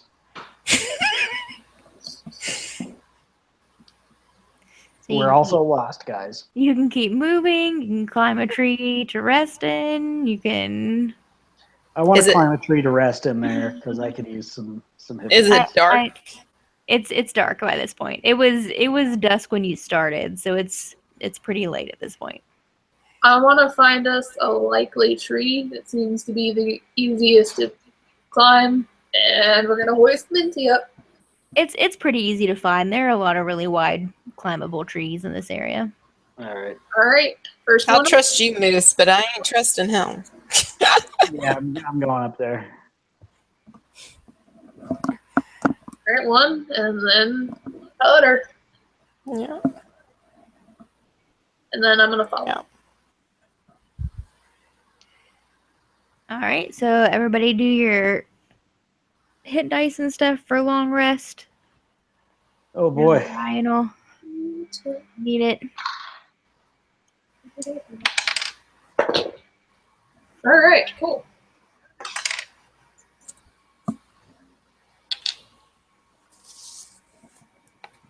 All right, I'm feeling pretty healthy.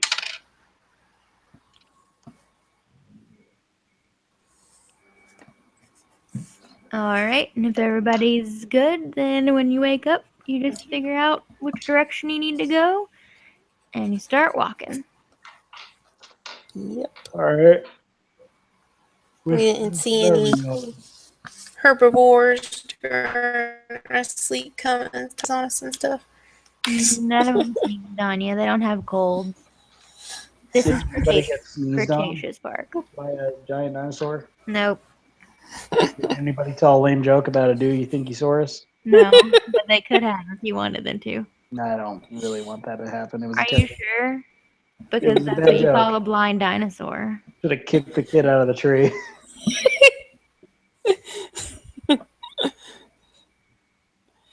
All right, we head out. It looks like a turkey. I'm gonna go stealth, or at least try to. I That's like the fan 24. theory that turkey asshole kid became Chris Pratt in Jurassic World. Ugh. That he was just so scarred by that he was like, I must work with dinosaurs. I must conquer my fears. They I should have must killed him. tame the giant turkeys. I'm gonna walk in front, of course. And I'm stealthed in the back. I got a 24. All right. Where did Clarice go? He's dead.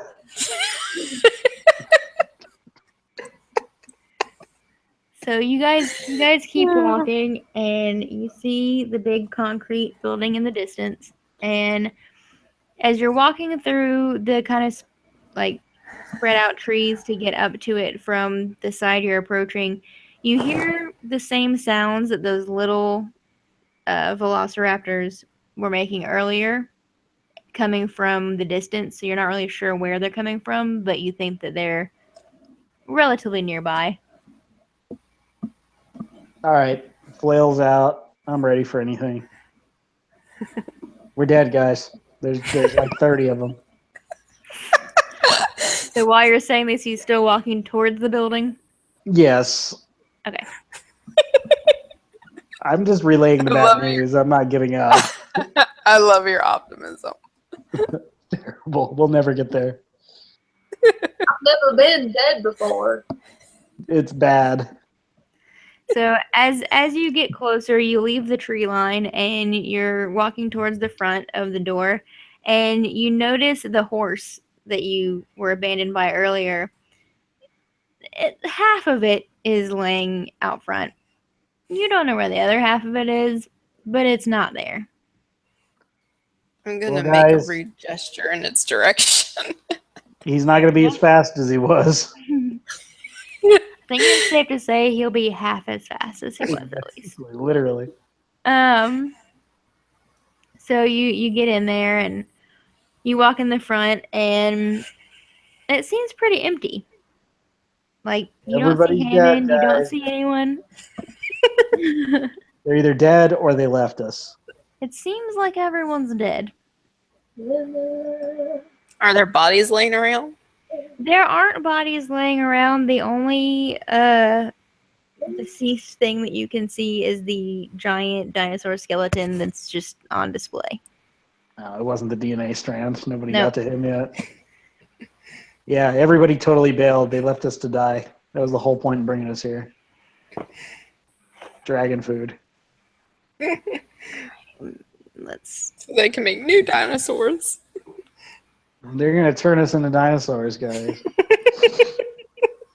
I would make a wonderful dinosaur. I'm sure you would, but then you'd have to eat everybody. You'd eat all your friends and your family. All That right. wouldn't be nice. No, it wouldn't. So You're right.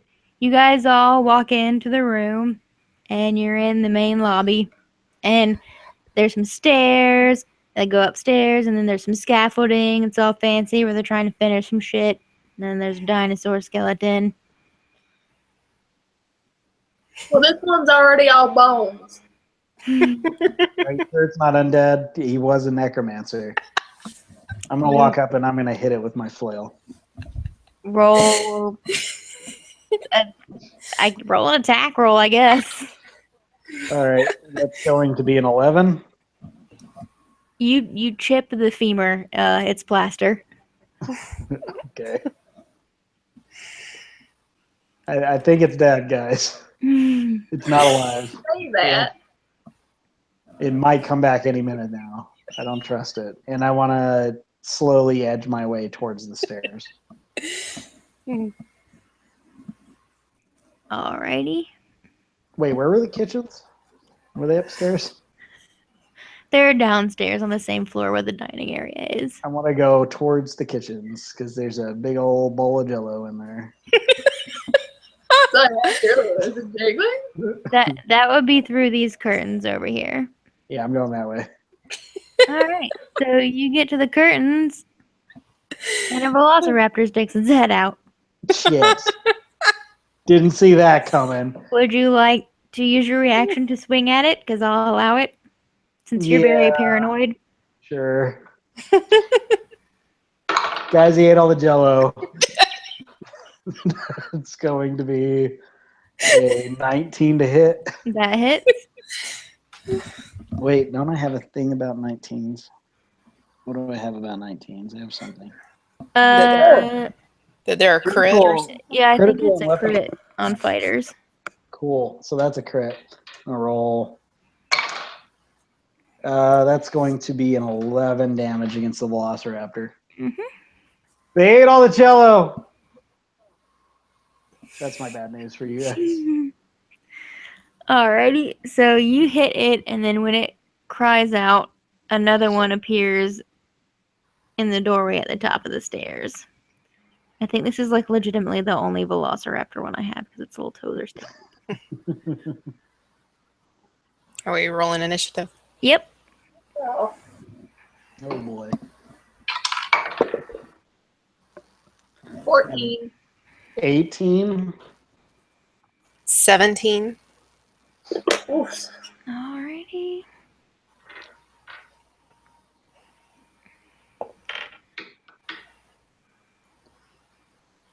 And Brian, roll again for me. That's going to be 12. Okay. You tied with the Raptors. So. Ah, Alright, so the Raptors are going first again. fucking There you go. So This one is going to try to bite Brian because it scared him. It scared me. I beg the contrary. I bashed it in the face. That was a 13. It was a 13. That misses. All right. And I'm going to This slap it one- on the nose like the other one. Sneezing This is the one- greatest weakness. This one's just going to start kind of slowly going down the stairs. And then the third and final one's just going to kind of not attack, but push his head through this door. Oh my goodness. And that's the end of their turns. That's Brian. It's up. All right. I'm going to bash the one in front of me. Mm-hmm. So that's going to be a 22. 2 hits. Yep. So that's 3 damage. And then I'm going to use my movement while he's distracted to run towards them in a protective way. Okay. And I'm going to bash that little bitch over there. Okay. Oof, that's really bad. That's only an 8. Misses. Action surge, try again. Do we have advantage, Lucy, or no? Not until she rages, I don't think. Oh, okay. No, it's my totem, not my rage. Oh, it's your totem. Okay. Yep. Well, But either, for me, you got her. well, I've got a 21 on this next one, so that's only 2 damage. Alrighty. And I'm going to shout, "We're surrounded. We're going to die."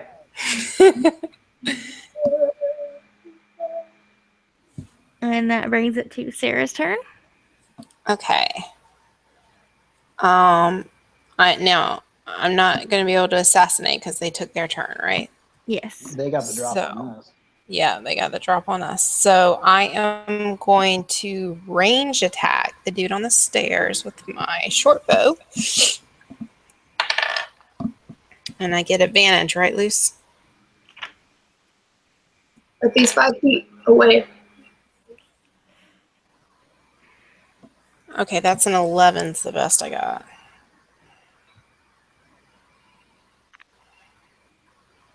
That misses. Okay. She shoots down the rope holding the banner, and Page's Park drifts slowly to the floor. Yeah. I am going to use my bonus action to disengage, and I want to kind of get behind Lucy there. Or to the side of her anyway, where the other two are. Or, oh, is that me? I thought I was the red guy. I'm sorry. You might be. Sorry. Which one am I? No. I'm That's getting what confused. action figures. Okay, yeah, I want to stay there. I just noticed the blue one has a bird on its head. ADD. Alright, so that makes it Lucy's turn. It's my turn. I am gonna spin and swing my axe towards the noggin of that one that's behind us there. Okay. Like him being so close. It's not nice. 23. Hits. 15. Alrighty. Oh god, math. Oh, math. Alrighty. And if he's not down, I'm gonna take my second attack on the same guy. That's only a 10 though. Misses. Okay. Was my turn. And that's back to the Velociraptors. So, this guy, he got smacked, so he's not super keen on coming in. But this guy's like, oh, no, you didn't. I'm hungry. So, he comes down, tries to attack our axe, or flail-wielding friend. He With got confused because we're both small. He thought it was. Yeah. Can't touch this. With that's a 16 for him. Miss. Alrighty, and the guy in the doorway is also going to attack. That's a natural 20 for him. Well, that does do it. Can you protect yourself? That's 13 Nope. points of piercing damage. All right. And before this guy can come out all the way, you just hear a and then he disappears out the door. Oh crap! And then you see this guy come in. Ah, shit. Oh Guys are dead. snap! Look how happy he is to see you guys. Hey, Hey, you guys! where's the party? You guys. He's just here to save you from velociraptors. Wait, he came in through the kitchens? He came in through the hallway. That's a breezeway. Okay. He was very breezy when he did it.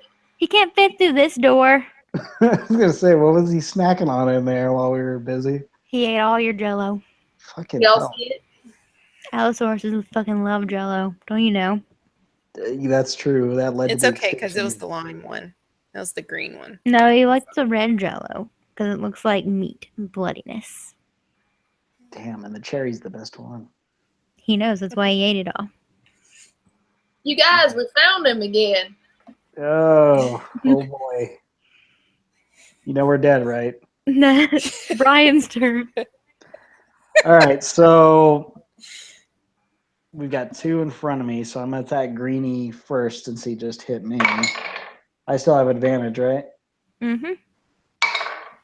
Okay, good, because that's going to be a 24. To hit, that hits. Yep. And that's going to be 3 damage, and I'm going to use extra attack to hit him again. Oh, 19. I'm going to take that crit. So that's going to be 6, 7, 8 damage on that guy, and then extra attack on the gray raptor. That's only going to be an 11. Misses. Okay. And then I'm going to put my back up to where I'm still protecting my party. And I say, guys, I did what I can, but I think I failed all of us. And that brings it to Sarah's turn after that pep talk. I'm so Actually, inspired. can I bonus action real quick? Sure. Okay. I'm going to use my second wind. And that is going to be 6. It's going to be plus 11 points of health to me. So, sweet. All right, cool. I'm good. Now it's Sarah's turn. Okay, I am going to try to hit the dude by the door. My short bow.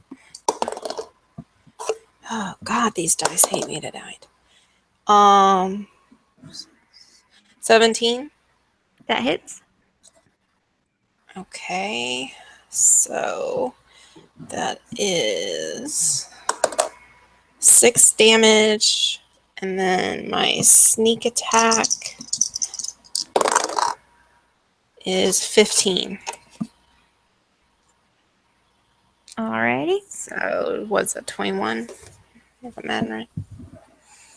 I don't know. I just subtracted the 6 and then the 15. Yeah. Alright. And if you're done, that makes it Lucy's turn. They're impervious to arrows.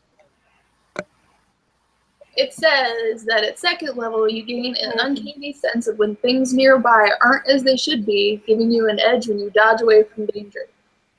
So I'm going to assume that with the entrance of this guy, I know things are not as they should be. I would hope so, since he ate the one velociraptor. So I'm going to go ahead and raise. I mean, if this will help illustrate the issue, then But he doesn't get to use that as a bludgeoning weapon. no, he doesn't. I'm gonna whisper to Lucy, if we die, you don't ever get your dinosaur pet. If we die, we die. Like, the downside of death is not getting a dinosaur pet. I'm amount was on this. Okay, I'm raging now because I'm upset that I might be denied my present. Okay. 23. What was it? 23? That hits.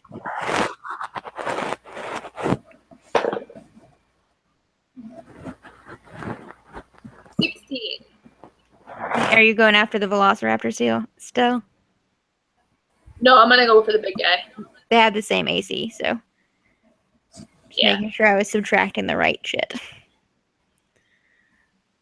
Alrighty.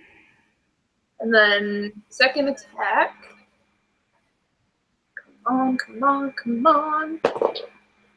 16, 6, 22. To hit is a hit.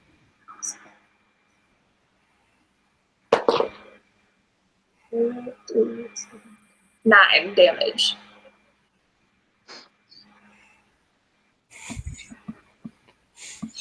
Alrighty.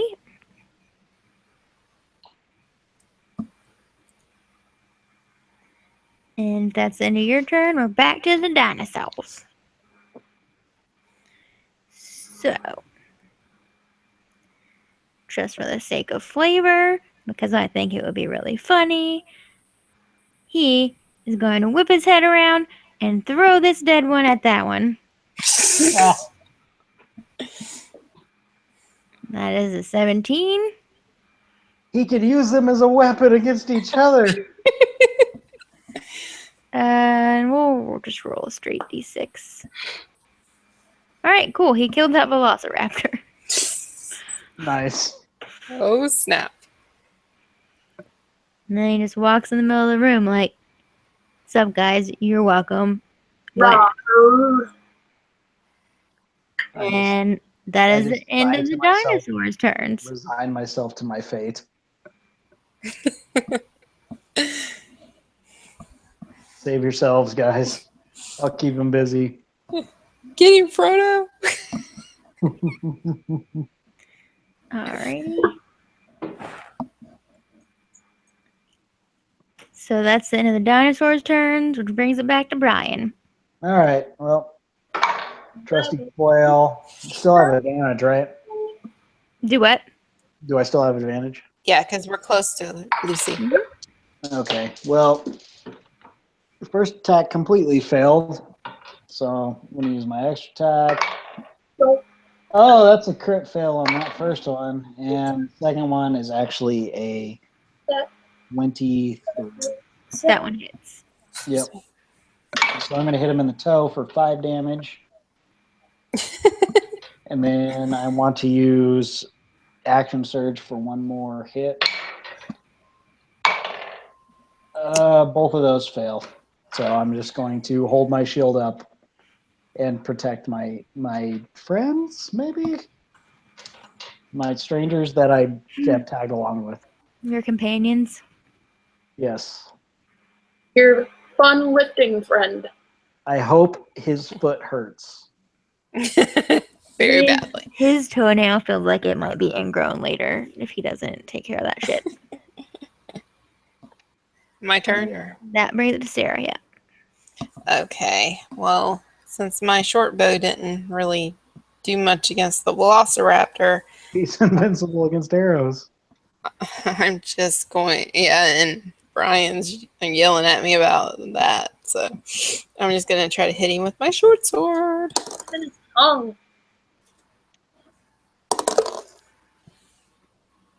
21. That hits. Told you. Okay, so 6 damage for the attack. And then sneak attack is 10. Okay. And I'm going to use my cunning action to disengage and get behind Moose again.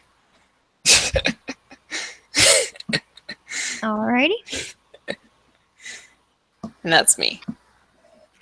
That brings us back to Lucy. I go ahead. And I want to two-handed take my axe, and I just want to swing chop because I'm still raging. That is a 17 hit. That hits.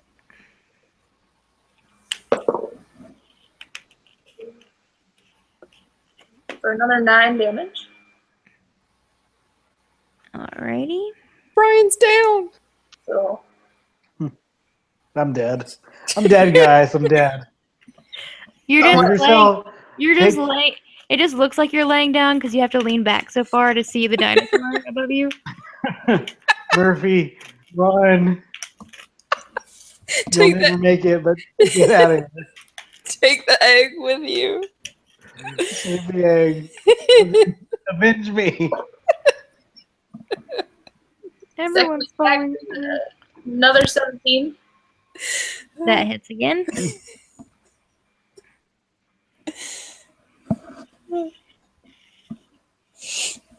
My The dog whole room is spinning, guys. The end is near. I thought I would try to make it where you guys could actually see your people. They don't want to stand up though. We're all dead.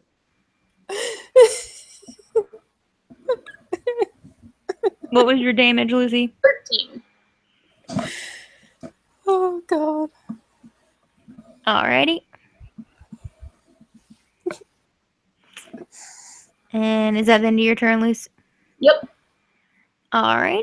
So, it's about to be the dinosaur's turn again. All of a sudden, you hear something coming from this upstairs, like, entryway right above the scaffolding. And all of a sudden, that bigger one. you see Jeff Goldblum pushing a trebuchet. That didn't happen in the movie.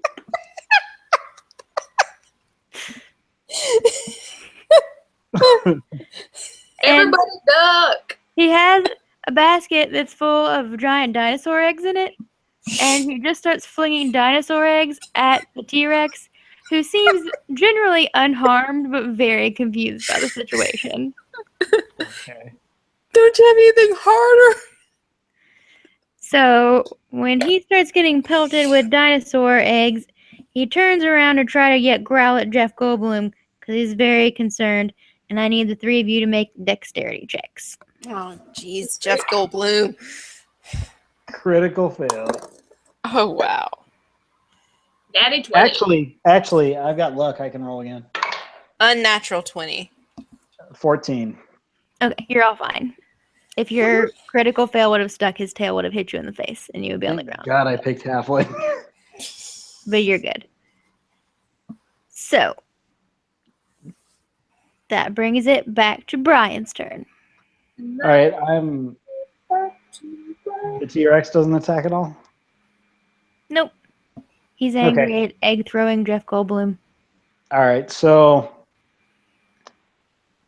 I'm going to try to attack the back of his foot that's closest to me because I'm thinking Achilles heel. Okay. So hit him with my flail. I still have advantage, right? Mhm. Thank God. So that's going to be a 14. That hits. All right. That's 6 damage. And then extra attack. That's going to be a 22. That hits. Nice. That's 1 damage. And then action surge for again. 19. I'm taking that as a crit. Mm-hmm. That's going to be 5 damage. Alrighty. And then I want to back up towards my friends with my shield up a little bit.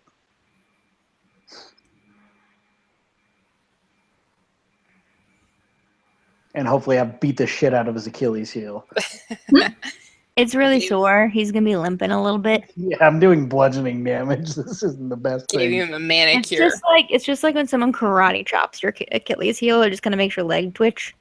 Yeah, he's just like, ow, motherfucker, this hurts really bad. My turn. Yes. Okay, I'm going to try to slash his Achilles heel with my short sword. Alrighty. It'll So never it work. It's not what he took from me. Seems to be working for Brian. 17. That'll hit. Okay. So that is a 1 for regular damage. And 9, so 10 damage. Alrighty. You managed to hack through the skin, but his tendon's still intact. He's immortal. Alrighty.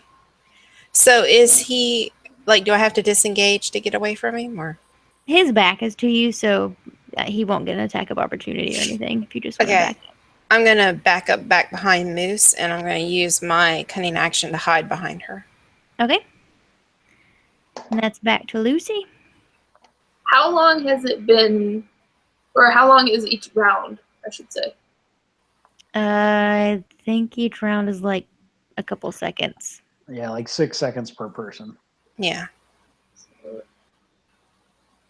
8, 6. If I remember correctly, 1 minute is an entire, what was it?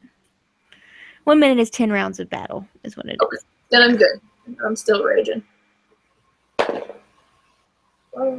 18 to hit. That hits.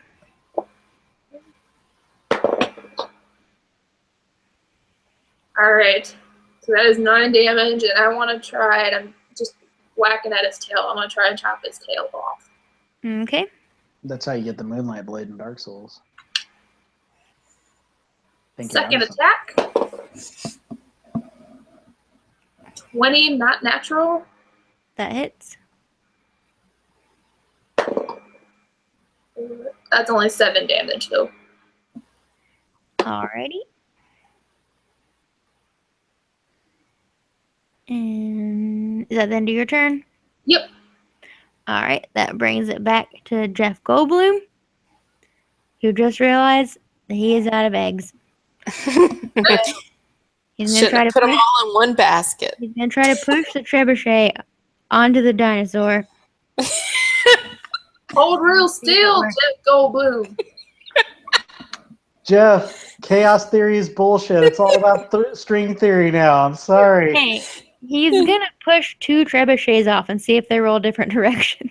But I gotta give him the bad news. So the trebuchet falls off, but it misses the dinosaur because he only rolled a 2.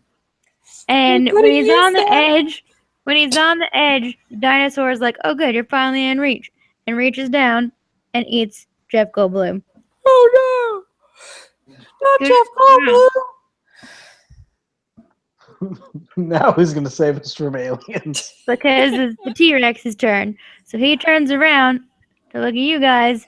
He's not gonna throw Jeff Goldblum out of Actually, I can't find any bad news about this because this means we don't get the fucking sequel where the gymnastic daughter kicks a dinosaur. And then he spits out Jeff Goldblum because he tastes like Axe body spray and coconut oil. And he shakes his head a couple times. And He's he stunned. Now's the time. Kind of is like, "Oh God, I hope they don't all taste like that," and starts to kind of back towards the curtains. I'm just spraying myself down. Because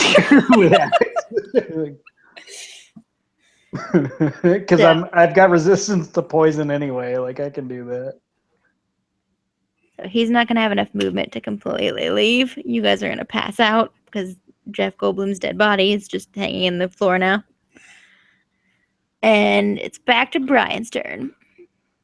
So you said that he's radiating poison from his corpse? I mean, yes, he smells like Axe body spray. All right. And that like 1980s, early 90s, like patchouli like oil? coconut. No, like the coconut body oil. That like tanning really, oil? yeah, like the really hairy dude tanning oil that they all wear on the beach all the time. Oh God. Does anybody have a torch?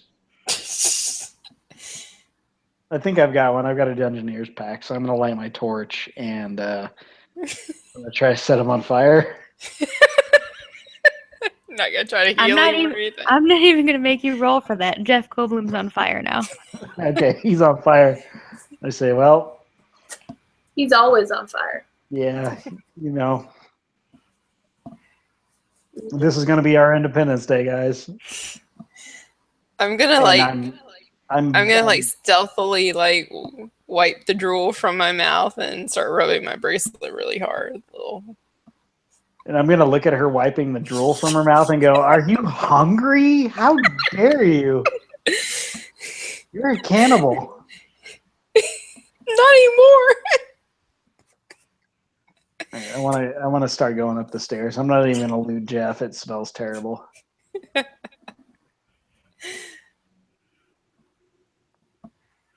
Yeah, I'm gonna follow him. Me 3.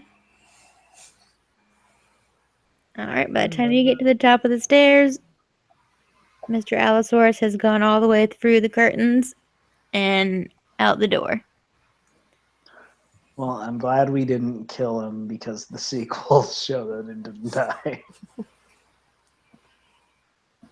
I mean, he saved you from velociraptors, guys. Since when do they learn to climb stairs? They're obviously way smarter than all of us. Clever girl. There's an elevator. It figured out the buttons.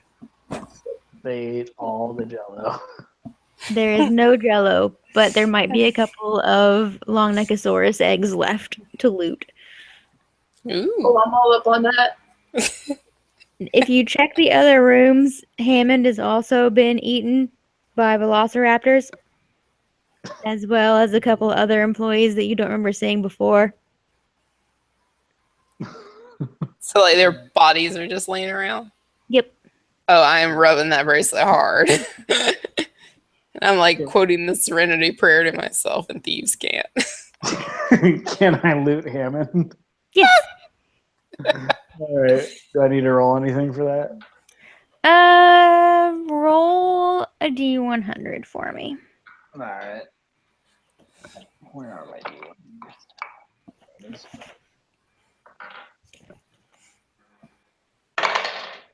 All right, that's going to be 97. All right, that is the amount of gold that Hammond has on his person. Fucking baller. I'm gonna pocket that. You can also take his walking staff. Is it real cool?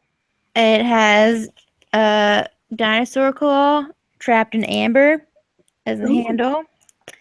And it seems like it could possibly have magical properties. Okay, yeah, I'm gonna hang on to that. You want me to do an Arcana check for you? I don't want you to touch it because it's probably dangerous. Well, fine. How many eggs are lying around that Jeff Goldblum didn't hurdle at the T-Rex for no Most reason? of them are crashed because the egg trebuchet, but there's a handful of Longneckosaurus left.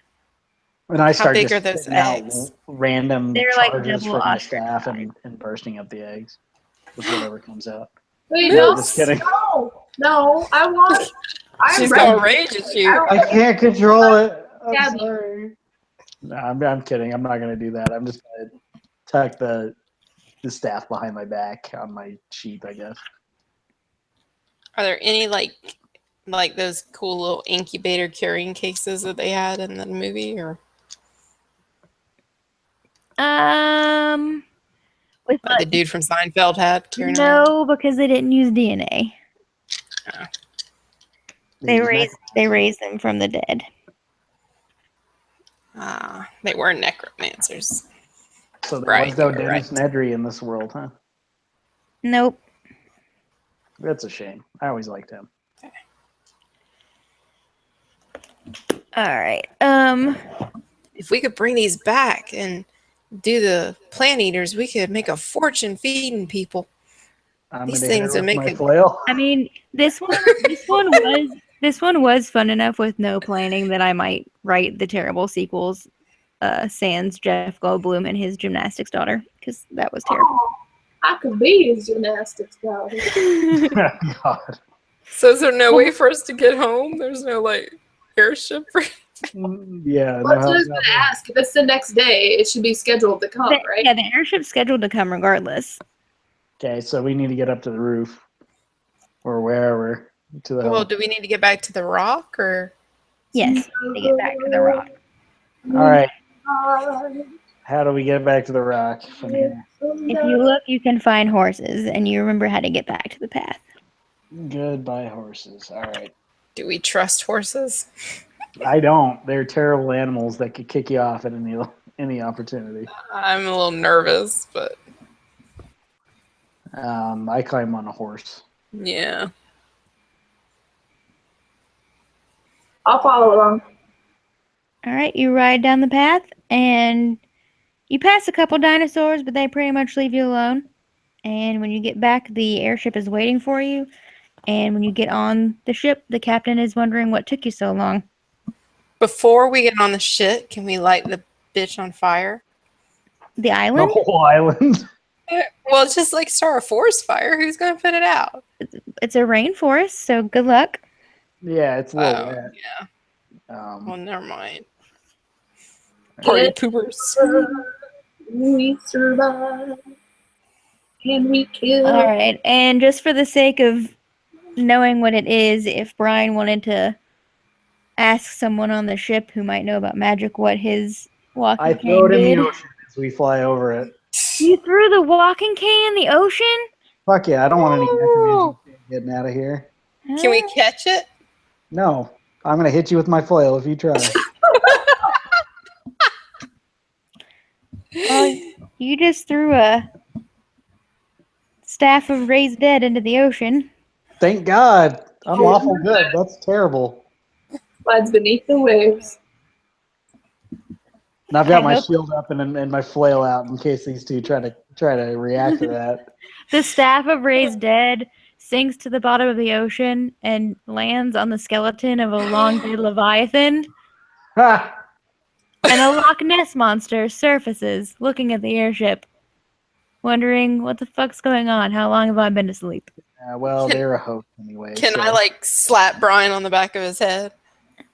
Why? You don't know why that thing surfaced. I guess so. Speaking of Leviathans, can I just say how excited I get listening to the Critical Role podcast now when they keep talking about an aboleth underneath the water? I'm like, yay! Yeah, Turn them into an ally. Yeah!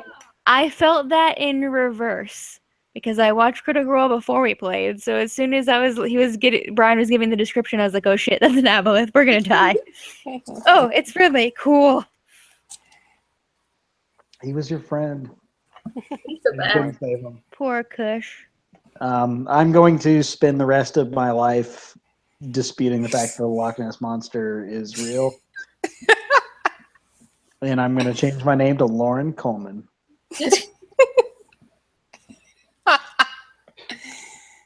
Real nerds will know that one. I'm The like, biggest- The biggest issue you ever run into is people wondering where Jeff Goldblum went.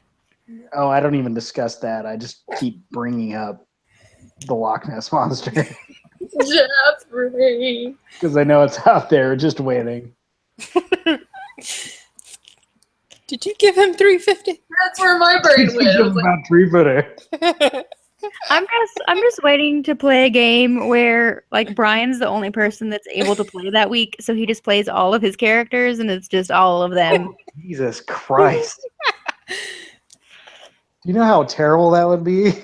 I would pay good money for that. yeah.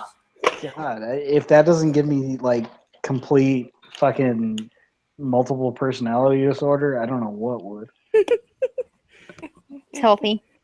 Pickle dinners, yelling at Jeffrey. Like, well, this is terrible. I feel like Pickle No. Dinner would be like shooting fireballs at Jeffrey just out of spite once he figured out that But that now was Minty Jeffrey's would have to spear. protect Jeffrey because Jeffrey's just a poor old man. Oh god. And Minty's just telling Jeffrey how he's going to die from dysentery. Oh God. You shouldn't eat that. That's probably moldy. That will give you food poisoning. Oh, that was fun, Jenna. Thank That you. was fun. I'm happy that it went well, considering I was literally just making it up as I went along. I'm glad you've seen the movie. It helped, I'm sure. Yeah. That's not bad. When I wrote it out, I had it a little more in depth with stuff, but I couldn't remember all my notes. So That's fine. I think it actually worked out better not going off of something written down, because all you fuckers are super tangenty. Oh yeah, we're not going to do anything you want us to do. No, never. It's I will say, having run pre-written one-shots with you guys and this being the second one that, like, for the most part, I don't have anything written down, it's way easier to not have stuff written down. Yeah. Because y'all never do what 99% of people would do. That's why, like I said, I have to stat out everything, because who knows if you're not going to attack that poor old woman selling pies or. Well, and that's Yeah, and that's like what I ran into too. That's like I had all these notes like, okay, Yeah. I think they're gonna go from here to here, and then it's like, oh nope. Yeah. Bye notebook. I like it though. It's giving me practice on thinking on my feet a little bit better. Yeah. I will say the one shot I ran that I had homebrewed was so much easier than this Strahd campaign is. I feel like, especially long pre-writtens Yeah. are. I think that's one of the reasons it takes us so long to play. Like, yes, part of it is having so many people, but the other part of it is when we do decide to do something, it's so left field that it's like, Plus we've got a hard out where Justin has to leave by a certain time. yeah. It makes it really hard to like really play to all the characters and then not get anywhere. Yeah, I know one thing, especially like re-listening. I don't know how to do this, but we need to try to condense discussions a little bit, which I don't know how. Yeah.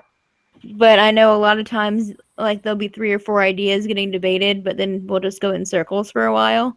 Yeah. So I guess, Sarah, if you notice we're all, like, arguing the same point over and over again, just be like, okay, guys, we're going in circles. Let's make a decision. Yeah, I would say feel free to railroad. We have enough people that it's not going to hurt us to be Yeah. Agreed. Yeah. That's like my worst fear is that y'all are all going to be like, I'm not helping that person.